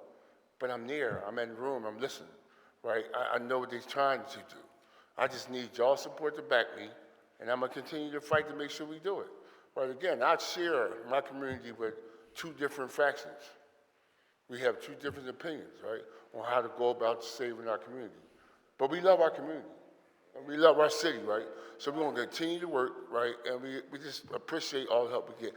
The number, what's the number? Mr. Lopez, 60 something. Go ahead, Mr. Lopez goes to me. Good morning. I'm just going to go over a little bit of his time. But one thing that Charlie didn't mention is that his father was a longtime advocate on Tasker Street. I have a property on Tasker Street. And the reality of it is that nobody spoke about what the CAS zone is. First of all, it will stimulate investment in the community. It's about economic development and employment. The reality of it is that this is the opportunity to change the quality of life of the people in this city, all right? And so you may dress as a clown, which makes me think that you symbolize this as a joke. But the reality of it is that we're talking about saving people's lives. And you can jump around and play, but the reality is that people are being displaced. Black and brown people are being displaced from South Philadelphia because of gentrification. This is an opportunity to create apprenticeship jobs, get construction jobs, build better housing.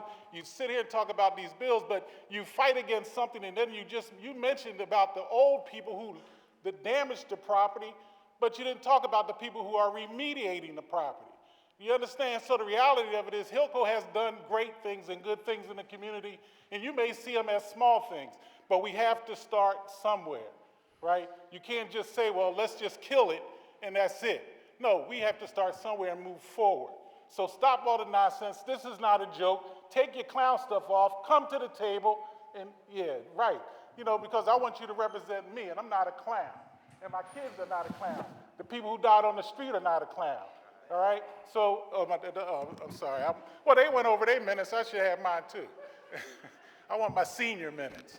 All right? But again, God bless this chamber, but the reality of it is we support this bill. This bill should be passed to the better and best interest of the citizens, the youth of this community. Amen.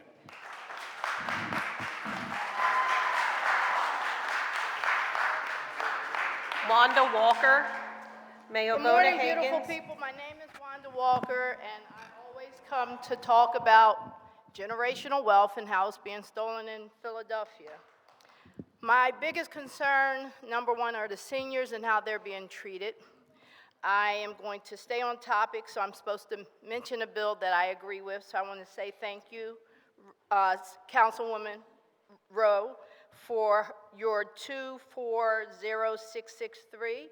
It looks like, and President Johnson, it looks like you're putting something in place where properties are going to be individually looked over before they get sold.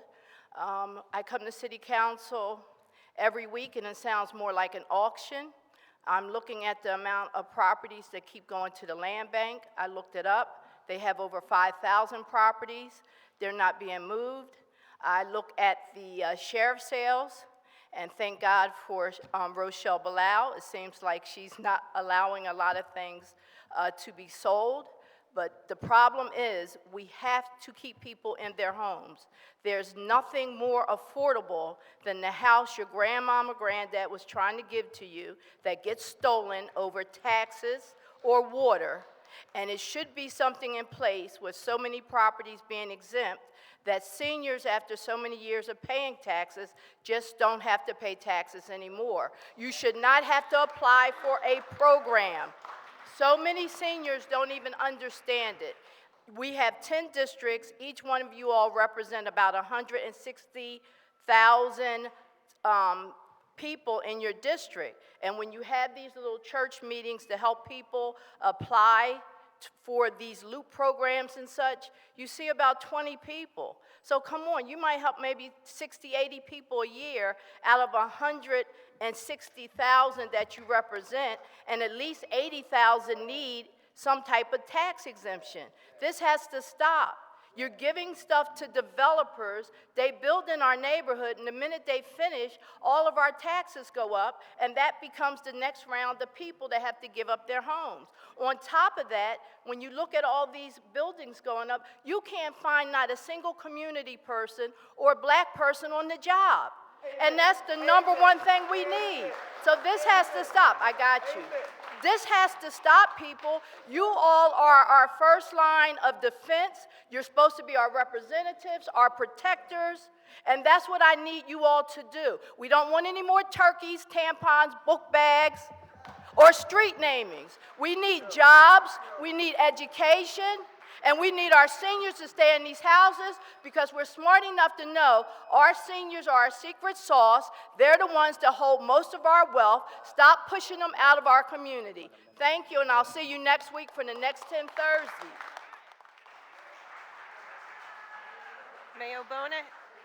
Can Obona Hagins please make his way to the podium, then Jeremy Blatstein, Khalif Alexander, then Norman Tukes. Good morning. My name is Obona Hagins. I'm a fourth-generation chattel slavery survivor, and I'm an American Mr. Obama freedman. Higgins, just 1 second, sir. Council will be at ease for a second. The chair recognizes Councilmember Isaiah Thomas.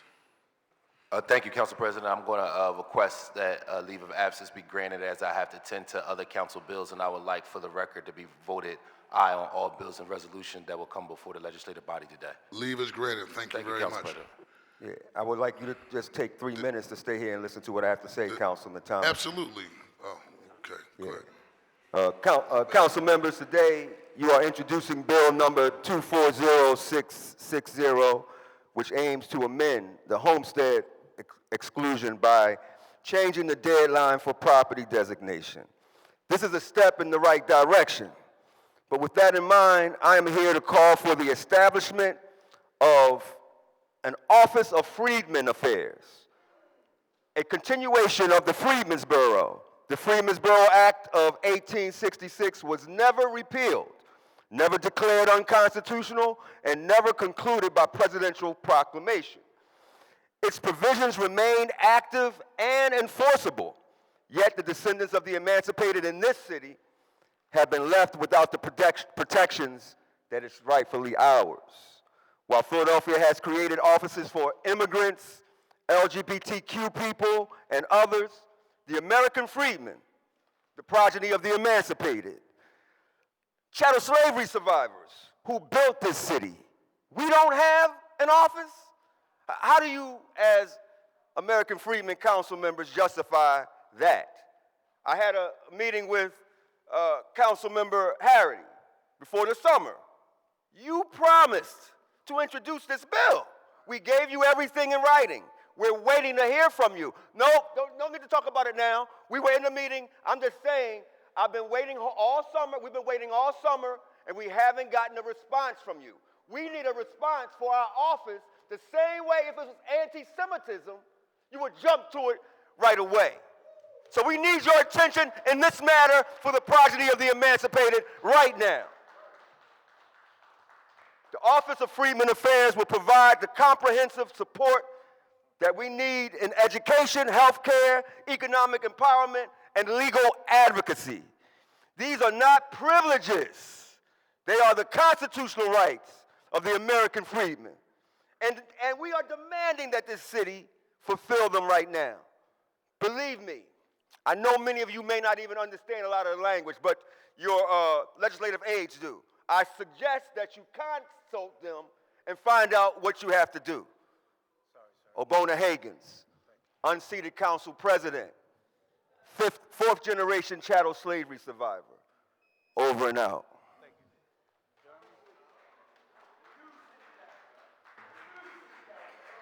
Can Jeremy Blattstein, Khalif Alexander, and Norman Tukes also make their way to the podium? Hello, City Council. My name is Jeremy Blattstein. Congrats, Council President Johnson, on your appointment to the Clown Club. That's a big accomplishment. I'm glad that you can have a sense of humor about this, because I think that both sides today, what you heard on that bill is important to talk about, right? The Keystone Opportunity Zone, and that's what the bill is about, is spurring development in an area of the city of Philadelphia that needs remediation. It's an area that without Hillco and without the Keystone Opportunity Zone tax credit would not be happening right now for the city of Philadelphia. With that being said, and you heard both sides, transparency and accountability should be very at the forefront of this while we move forward. What we're talking about, and you hear people say, well, there's not people from the community on the job sites. That's just not true, straight up, right? Like, the unions are using labor and the apprenticeship program from the neighborhood to really build up from the ground up. And I would just want that to be heard and it be clear what the stats are. So that's just something to keep in mind as we move forward, is the transparency and accountability from the unions, which isn't usually transparency and accountability, right? What is the makeup of the workforce? Where do they live? What's going on? That's something that I think we can talk about. The last thing I'll talk about, SEPTA. Raise your hand if you rode SEPTA to City Hall today. That's 0. Councilmember Johnson, you were off the hook this morning because I had a prior engagement, but next week, what stops better for you? Let's commit now. Tasker Morris or Federal stop? What do you want? What time? 7 a.m.? 7 a.m.? Okay, perfect. I'll meet you there at 7 a.m. That's a commitment. And the only other thing I will say is, if you didn't read the article that was yesterday in the paper about PHA and the vouchers, I would encourage each and every person in this room to read that. The article stated that the market rate units that was being built were being then filtered down to voucher holders, and that is from PHA. So that's just a thing that happens when more units are built in Philadelphia, and thank you. Thank you. We have Khalif Alexander, Norman Tukes, and may Dr. Jonesia and Marvin Robinson also make their way to the podium? So, what is it?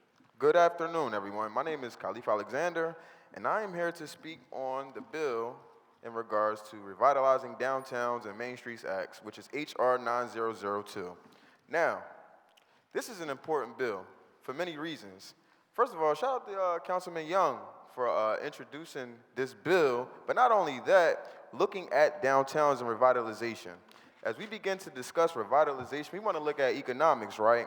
And that's one of my favorite things. So let's discuss downtown and historical districts. We know that black people, black Americans in particular, built the city of Philadelphia. Not only just the city of Philadelphia, the 13 colonies and the Deep South. So if we know this, then we should also say that the Revitalizing Downtowns and the Main Streets Act should focus on black Americans who helped develop these cities. And when you begin to talk about the contracts, when you begin to talk about the economic opportunities and advancement, that should go to those fellow black residents. Now, honestly, shout out to people on city council. I know some of y'all, I've known some of y'all for years. I know some of y'all people that work for y'all. But let's be real. We know these contracts, they're not going to go to black people. We know that black people aren't going to get these opportunities because we're in one of the biggest cities in America, yet we have the highest level of poverty out of the biggest cities in America. We know that black people in America that live in Philadelphia are living at extremely extreme high levels of poverty. So, what is our solution? Our solution is, again, to develop an Office of Freedmen Affairs agency for our black Americans. Just like my previous colleague Obona Higgins said, we have an office for the immigrant affairs and the LGBTQ affairs, but where's our office for black Americans? He got on Councilman Harity. Councilman Harity, he said he gave you the bill. I don't know what's going on. But we're going to have to get this bill out to other individuals because at the end of the day, there's a long standing of what we call benign neglect from black politicians, not only in the city of Philadelphia, not only in the state of Pennsylvania, but nationwide. And if you don't know what the benign neglect clause means, it basically means do something for everyone else but the black Americans. You can give us turkeys, and like the woman said, you give us turkeys and tampons, but when we go to try to get $10 million or $20 million, a micro grant to develop an economic hub and an economic engine for our black Americans, we don't get that. So again, I'm gonna close off with this. Now is the time, and I know a lot of y'all working on the election right now, so I'm gonna let y'all do y'all thing. But after that, I'm gonna let y'all do y'all thing, win, lose, or draw, huh? But I'm gonna let y'all do y'all thing on that. But after the election, we have to begin to focus on the economics of black Americans. Yes, the gun violence is down. Now that the gun violence is down, we have a new initiative, focusing on the economics for our black Americans in the city of Philadelphia. Thank you. Good morning, my name is Norman Tukes, and I'm here to talk about the Office of Freedmen Affairs in Philadelphia. It's about to make an effort in this century to finish the works on reconstruction. The unfortunate sabotage of the Freedmen's Bureau stifled upward mobility and caused the collapse of the burgeoning economic infrastructure and systems of inheritance that today's generations would benefit from. Without institutional infrastructures backed by government appropriations, we remain vulnerable to impossible fashions and solutions of freedmen communities. As they said earlier, every impacted population of Philadelphia has an office. Why aren't the emancipated afforded the same protections? Because this is a sabotage of you guys' political career if y'all stand with the African American, the black American, the freedmen of this city to give us equal opportunity to do the things in which will empower us as people to stop the killings, the shootings in our neighborhoods. Why? Because we could flourish the same way that you can. And you cannot say that it's not business as usual when congressmen will not stand up and say, okay, look, what are we going to do for African Americans, black Americans, cotton pickers, freedom fighters? None of y'all has anything on your agenda that's going to say that this is what we're going to do for black America. And until any of you have a black agenda, I don't think that any of you deserve a black vote. Period. Thank you. Dr. Jonicia and Marvin Robinson also make their way to the podium.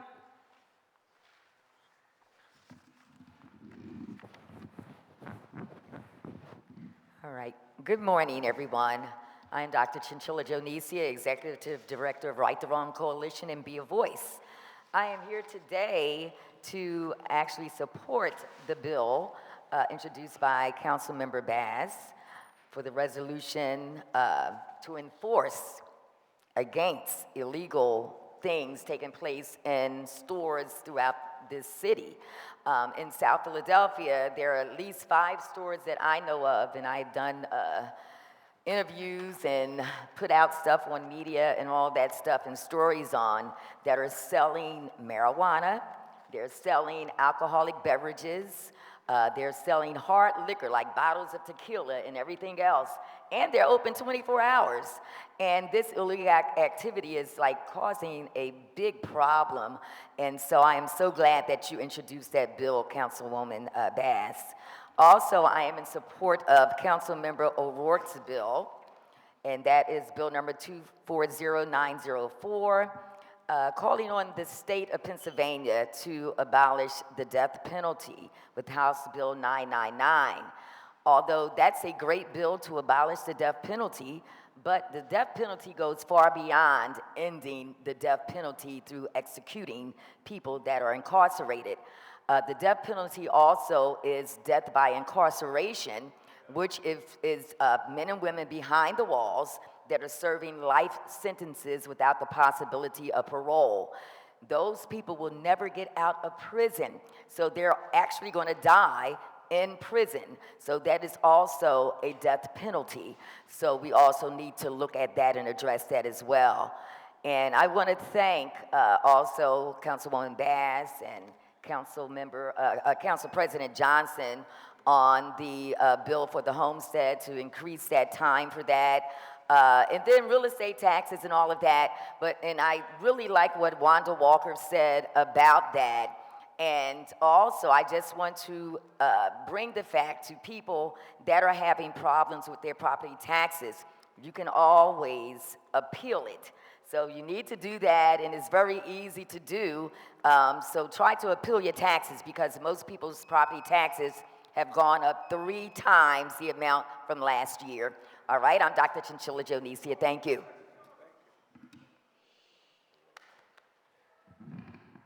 Good morning. Actually, it's morning. Good afternoon. My name is Marvin Robinson. I'm a committee person in the 4th Ward, second vice president of the 4th Ward. I'm only coming here to say to the president, to all the city council, especially at large, after this lecture, all of y'all will be held accountable for what we want in our communities. It's not fair when people like myself is out there in the wilderness with guns trying to clean up my neighborhood, and I don't get no support. So this for you, President, to all your city council people. It has to stop. After the election,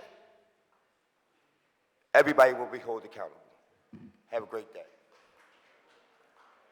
Council President, there are no further names for public testimony. Thank you very much. We will now consider the bills and resolutions on second reading and final passage. The clerk will please read the title of resolution number 240894. A resolution authorizing the Commissioner of Public Property to execute and deliver to the Philadelphia Redevelopment Authority deeds conveying fee simple title to 1766 through 72 North Bodine Street, 2244 Hope Street, and 2246 Hope Street in the 7th Councilmatic District of the City of Philadelphia, and further authorizing the Philadelphia Redevelopment Authority to transfer to the Philadelphia Land Bank fee simple title to such properties pursuant to Section 16-405 of the Philadelphia Code. The chair recognizes Councilmember Ketty Lozada for a motion regarding resolution number 240894. Thank you, Council President. I move for the adoption of the resolution. It has been moved and properly seconded that resolution number 240894 be adopted. All those in favor of the motion will signify by saying aye. Aye. Those opposed, the ayes have it. The motion carries. The resolution is adopted. Council will be at ease.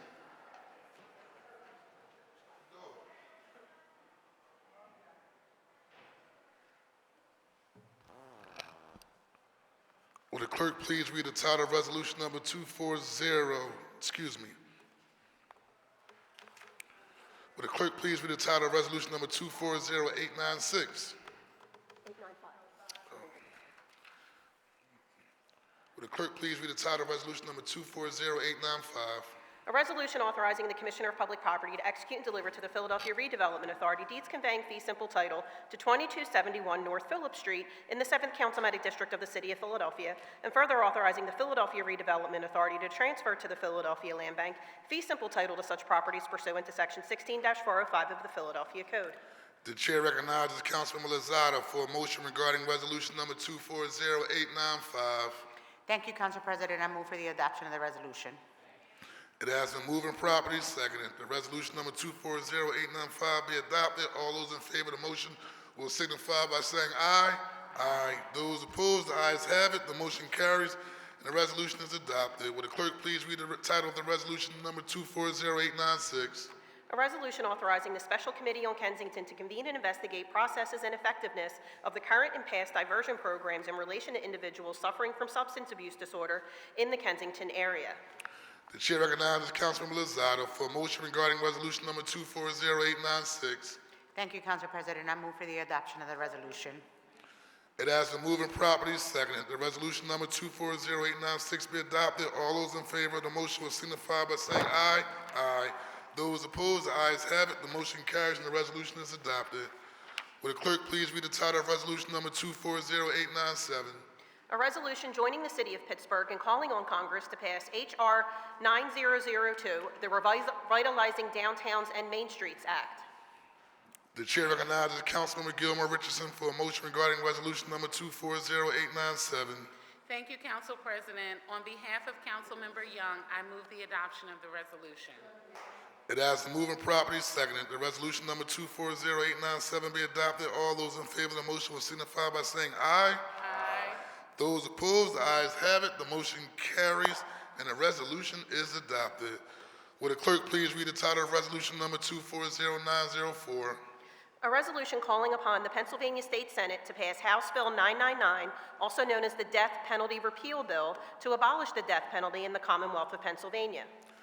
The chair recognizes Councilmember O'Rourke for a motion regarding resolution number 240904. I move for the passing of the bill. The motion.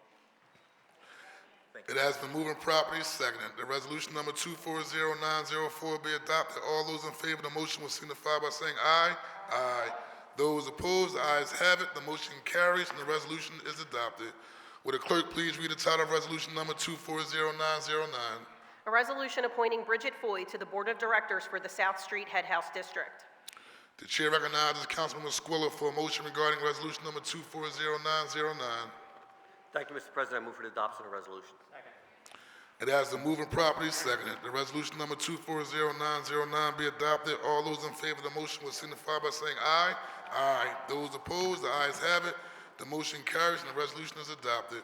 Will the clerk please read the title of resolution number 240910?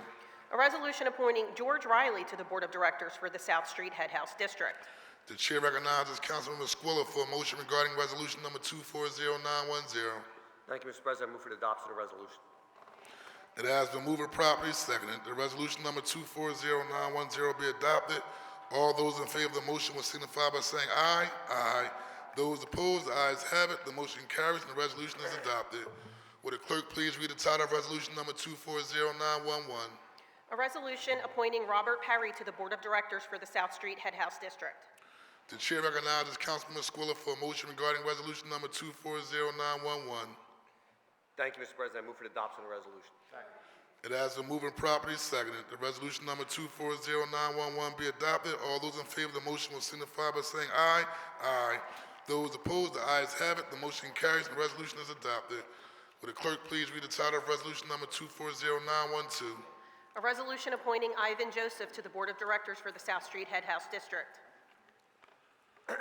The chair recognizes Councilman Squilla for a motion regarding resolution number 240912. Thank you, Council President. I move for the adoption of the resolution. It has moved and properly seconded that the council will be at ease. Councilmember O'Neill. Yes, Mr. President, thank you.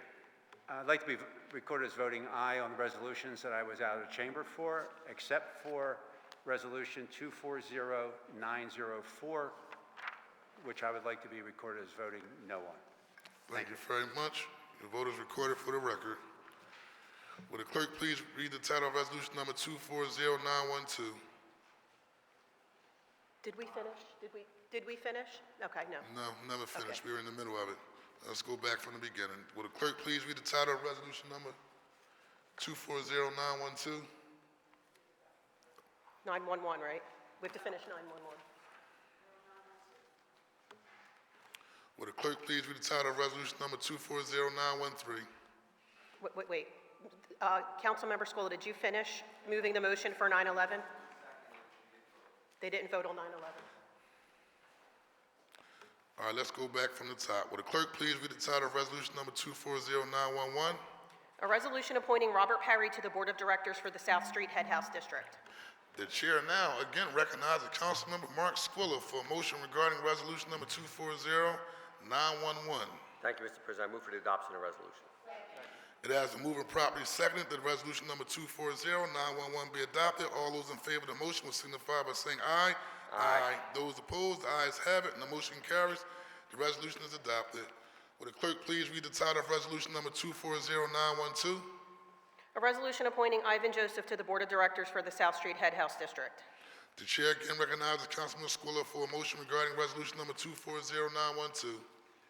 Thank you, Mr. President. I move for the adoption of the resolution. It has been moved and properly seconded that resolution number 240912 be adopted. All those in favor of the motion will signify by saying aye. Aye. Those opposed, the ayes have it. The motion carries and the resolution is adopted. Would the clerk please read the title of resolution number 240913? A resolution appointing Gil Aarons to the Board of Directors for the South Street Head House District. The chair recognizes Councilman Squilla for a motion regarding resolution number 240913. Thank you, Mr. President. I move for the adoption of the resolution.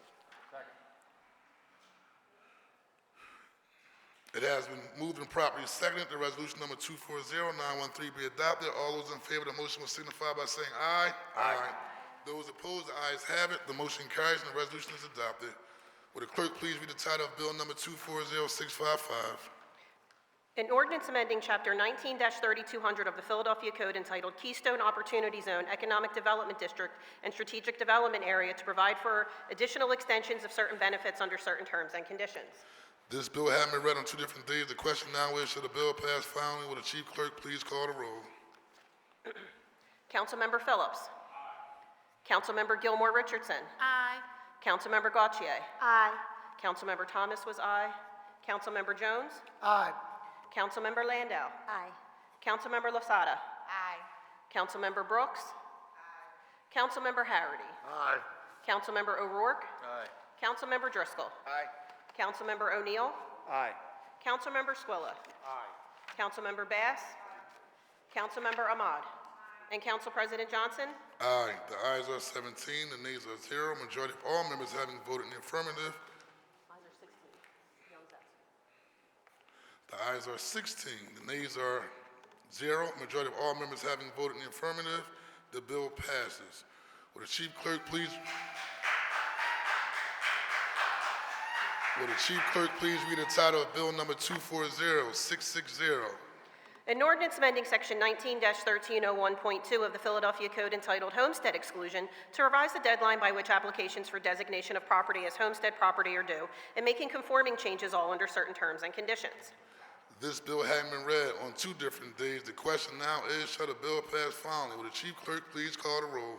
Councilmember Phillips. Aye. Councilmember Gilmore Richardson. Aye. Councilmember Gautier. Aye. Councilmember Thomas was aye. Councilmember Jones. Aye. Councilmember Landau. Councilmember Losada. Councilmember Young's absent. Councilmember Brooks. Councilmember Harity. Councilmember Driscoll. O'Rourke, I'm sorry. Councilmember O'Rourke. Aye. Councilmember Driscoll. Aye. Councilmember O'Neill. Aye. Councilmember Squilla. Aye. Councilmember Bass. Councilmember Ahmad. Aye. And Council President Johnson. Aye, the ayes are 16, the nays are 0. The majority of all members having voted in the affirmative, the bill passes. Council will be at ease for a little quick brief announcement. To the circus team, we don't mind you coming down and enjoying and expressing your issues and your concerns. We're just going to ask that you just refrain from making the obscene noises while we're conducting the business of council. If you want to come back and give your opinion on public testimony, in the future, you are more than welcome to exercise your right in this fine body. Thank you very much. Will the clerk please read the title of the next bill? Bill number 240663, an ordinance amending Chapter 19-1300 of the Philadelphia Code entitled Real Estate Taxes to provide for a mechanism for informal review of individual property assessments, all under certain terms and conditions. This bill having been read on 2 different days, the question now is, shall the bill pass finally? Will the chief clerk please call the roll? Councilmember Phillips. Aye. Councilmember Gilmore Richardson. Aye. Councilmember Gautier. Councilmember Thomas, aye. Councilmember Jones. Councilmember Landau. Councilmember Losada. Councilmember Brooks. Councilmember Harity. Councilmember O'Rourke. Councilmember Driscoll. Councilmember O'Neill. Councilmember Squilla. Councilmember Bass. Councilmember Ahmad. And Council President Johnson. The ayes are 16, the nays are 0. Majority of all members having been voted in the affirmative, the bill passes. Will the Chief Clerk please read the title of Bill Number 240667? An ordinance amending Chapter 12-2700 of the Philadelphia Code entitled Permit Parking Districts by amending the boundaries for certain permit parking districts, all under certain terms and conditions.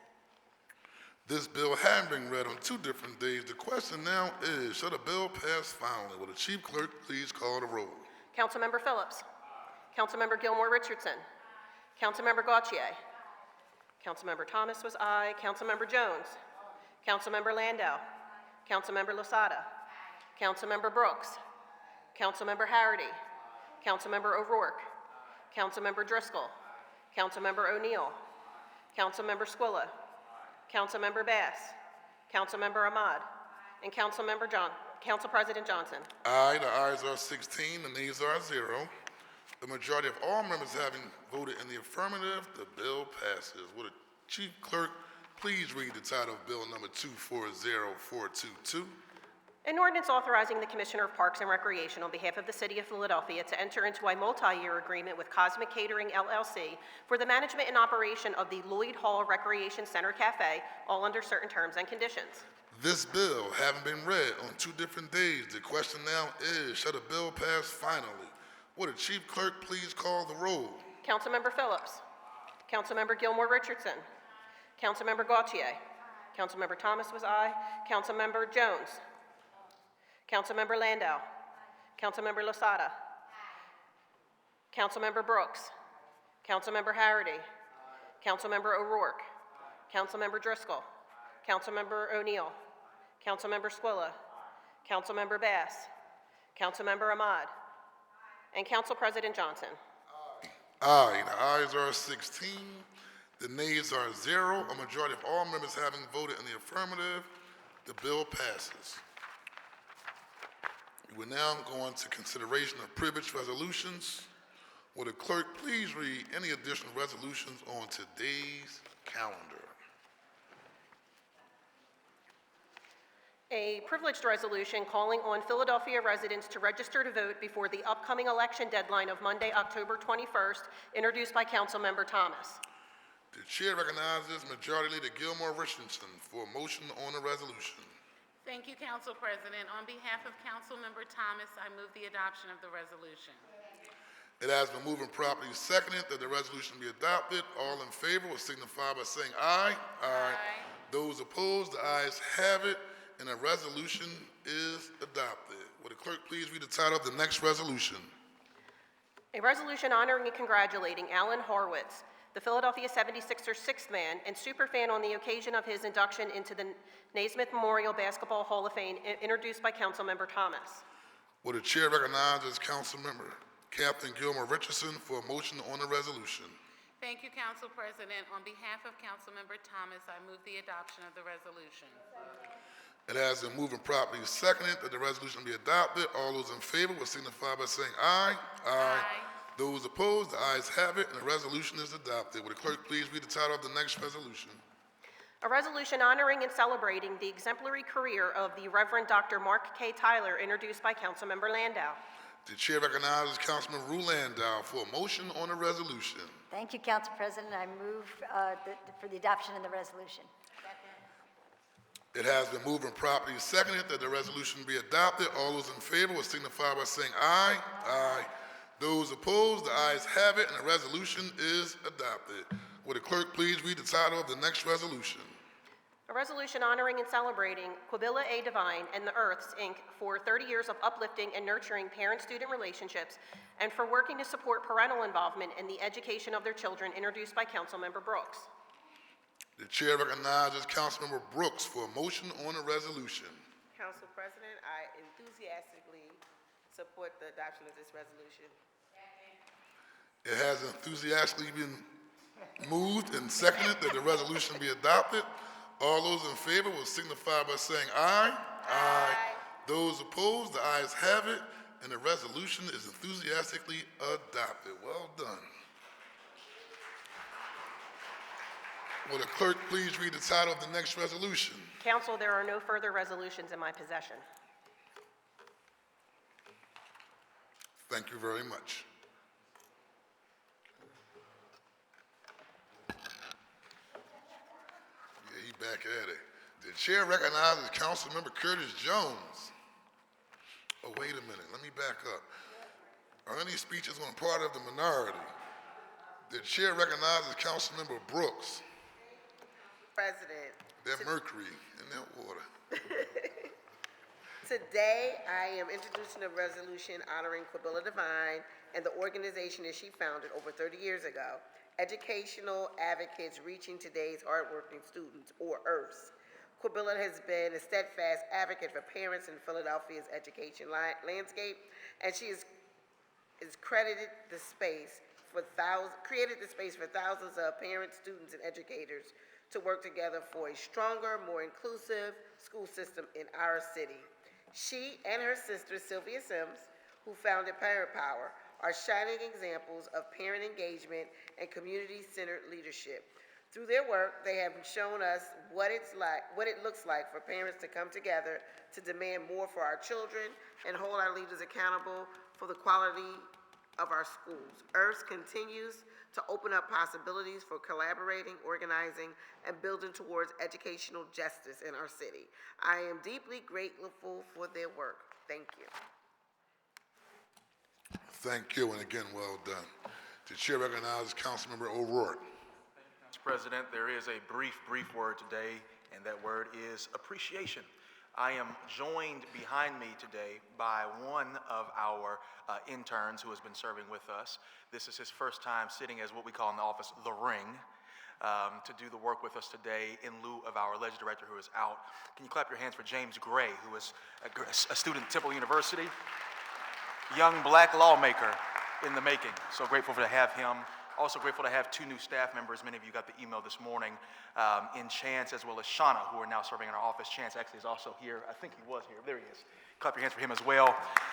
Grateful to have him with us. And just wanted to add my celebration and appreciation for the life and ministry work of the Reverend Dr. Mark Kelly Tyler, who is now moving on from his responsibilities as the pastor of the historic Mother Bethel AME Church, the mothership church of the AME denomination here across the world, and now moving on to be the historiographer for the entirety of the denomination, which is a major office and position. He has already gotten to work on that, going around the country and around the region, lifting up those important historical monuments and symbols that speak to various issues in this time and day. So again, just thankful to Member Landau for lifting this up, and Councilman Squilla for that being in his district and all the work that is done there. Just appreciation today. Thank you, Council President. Thank you, Councilmember O'Rourke. Are there any speeches on behalf of the majority? The chair recognizes Councilmember Jones. Thank you, Mr. President.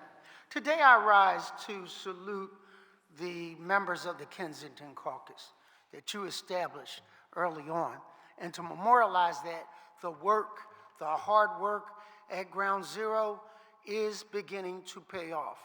But there are links in the chain, tools on the tool belt that have to be reinforced. One of them is alternatives to incarceration diversion programs, AKA community courts. These are essential because they create a win, win, and win some more scenarios. Who wins? The residents of Kensington who have actually suffered begin to win. The people who are in need of recovery, looking for relief, begin to win. The people that are not paying taxes on an incarceration begin to win. And the courts are an essential part of it. The DA, a partner in it. The Defenders Association, working with the Parker administration, we can get things done. We made a recommendation on page 18 of the Blueprint for a Safer Philadelphia. It is one of those things that has come into fruition. Thank you, Member Harity. Thank you, Nina Ahmad. Thank you, Driscoll. Thank you, Ketsi. And thank you, Mr. President, for formulating this. If we do this correctly, we will see the trend and the needle move in the right direction. We, as a community, have to work together. And one of the things that is very different under this administration and council, people aren't pointing the fingers at each other. They're pointing the finger towards solutions, and that has made all of the difference. Thank you, Mr. President. You're welcome, Councilmember Jones. And thank you for starting off with the Marshall Plan to put things in motion in the right direction regarding Kensington to be addressed as not as a local issue, but a citywide issue that we're all collectively supporting and trying to address together collectively. The chair recognizes Dr. Nina Ahmad. Thank you, Council President. This is just call to action that we are less than 20 days away from one of the most consequential elections of our lifetime. And I know we say this every time, but this time it's for real. It is a fundamental right for all eligible citizens to participate in our electoral process. And in that regard, I was very proud yesterday to stand with Commissioner Omar Sabir at the Atria Living Center to roll out the Platinum Initiative, for which I had issued a resolution. And this is to make sure that everybody in Philadelphia, regardless of their status, whether they're in long-term facilities or in assisted living, all have an opportunity to exercise their franchise. I just wanted to make sure people have a plan to vote. November 5th is the in-person voting day, but we have voting underway already. We have 10 early voting satellite offices, the most of any county in Pennsylvania. Philadelphia has 10, and that is incredible for people who might not be able to go on election day to cast their vote. They can go in, get their mail-in ballot, fill it up, and turn it back in, and their job is done. It is critical that everybody in Philadelphia understands their responsibility and make a plan to vote either early through the mail-in ballot process or on the day of election. And I want to once again thank the City Commissioner's Office, Chairman Omar Sabir, for their cooperation and participation, working with my office and my staff to make this a reality. Thank you very much. Thank you. Councilman Rulandow. Thank you, Council President. I wanted to take my time today to recognize our friend, colleague, and mentor, Reverend Dr. Martin Kelly Tyler, pastor of Mother Bethel AME, who gave our invocation today. Reverend Mark, as I call him, has dedicated his career to organizing and advocating for social justice through his ministry, his prolific community advocacy, and his work as a documentary filmmaker. We honored him here today with the resolution because in August, as you heard, he was elected and basically promoted to be executive director as the king historiographer of the global AME Church, which sits on 5 continents and more than 40 countries. He's already produced 5 documentary films through the church and will now be responsible for the worldwide AME denomination's historical records. I'm excited to see where his experience and efforts take his work, and I'd like to thank him for giving such an impactful invocation today. And I invite all of you, colleagues, and everyone out in the public, any super fans of Reverend Mark, his last day as a pastor of Mother Bethel AME is Sunday, November 3rd, and we will be honoring him with his resolution on that day. So please join me there. Thank you so much, and thank you, colleague, Councilperson Minority Leader Kendra Brooks, on reminding us that domestic violence awareness is essential. It is all of our responsibilities in every single one of our communities to call it out and to help eradicate it in every way we possibly can. Thank you very much. As we adjourn, just want to thank all the members for your hard work and your dedication as we move this great city of Philadelphia forward. With that being said, the chair recognizes Majority Leader Catherine Gilmore Richardson for a motion to adjourn. Thank you, Mr. President. I move that council stand adjourned until Thursday, October 24th, 2024 at 10 a.m.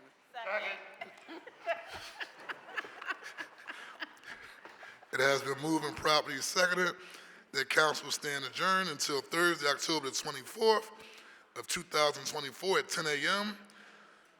All those in favor will signify by saying aye. Aye. Those opposed, the ayes have it, and the motion carries. Thank you all very much.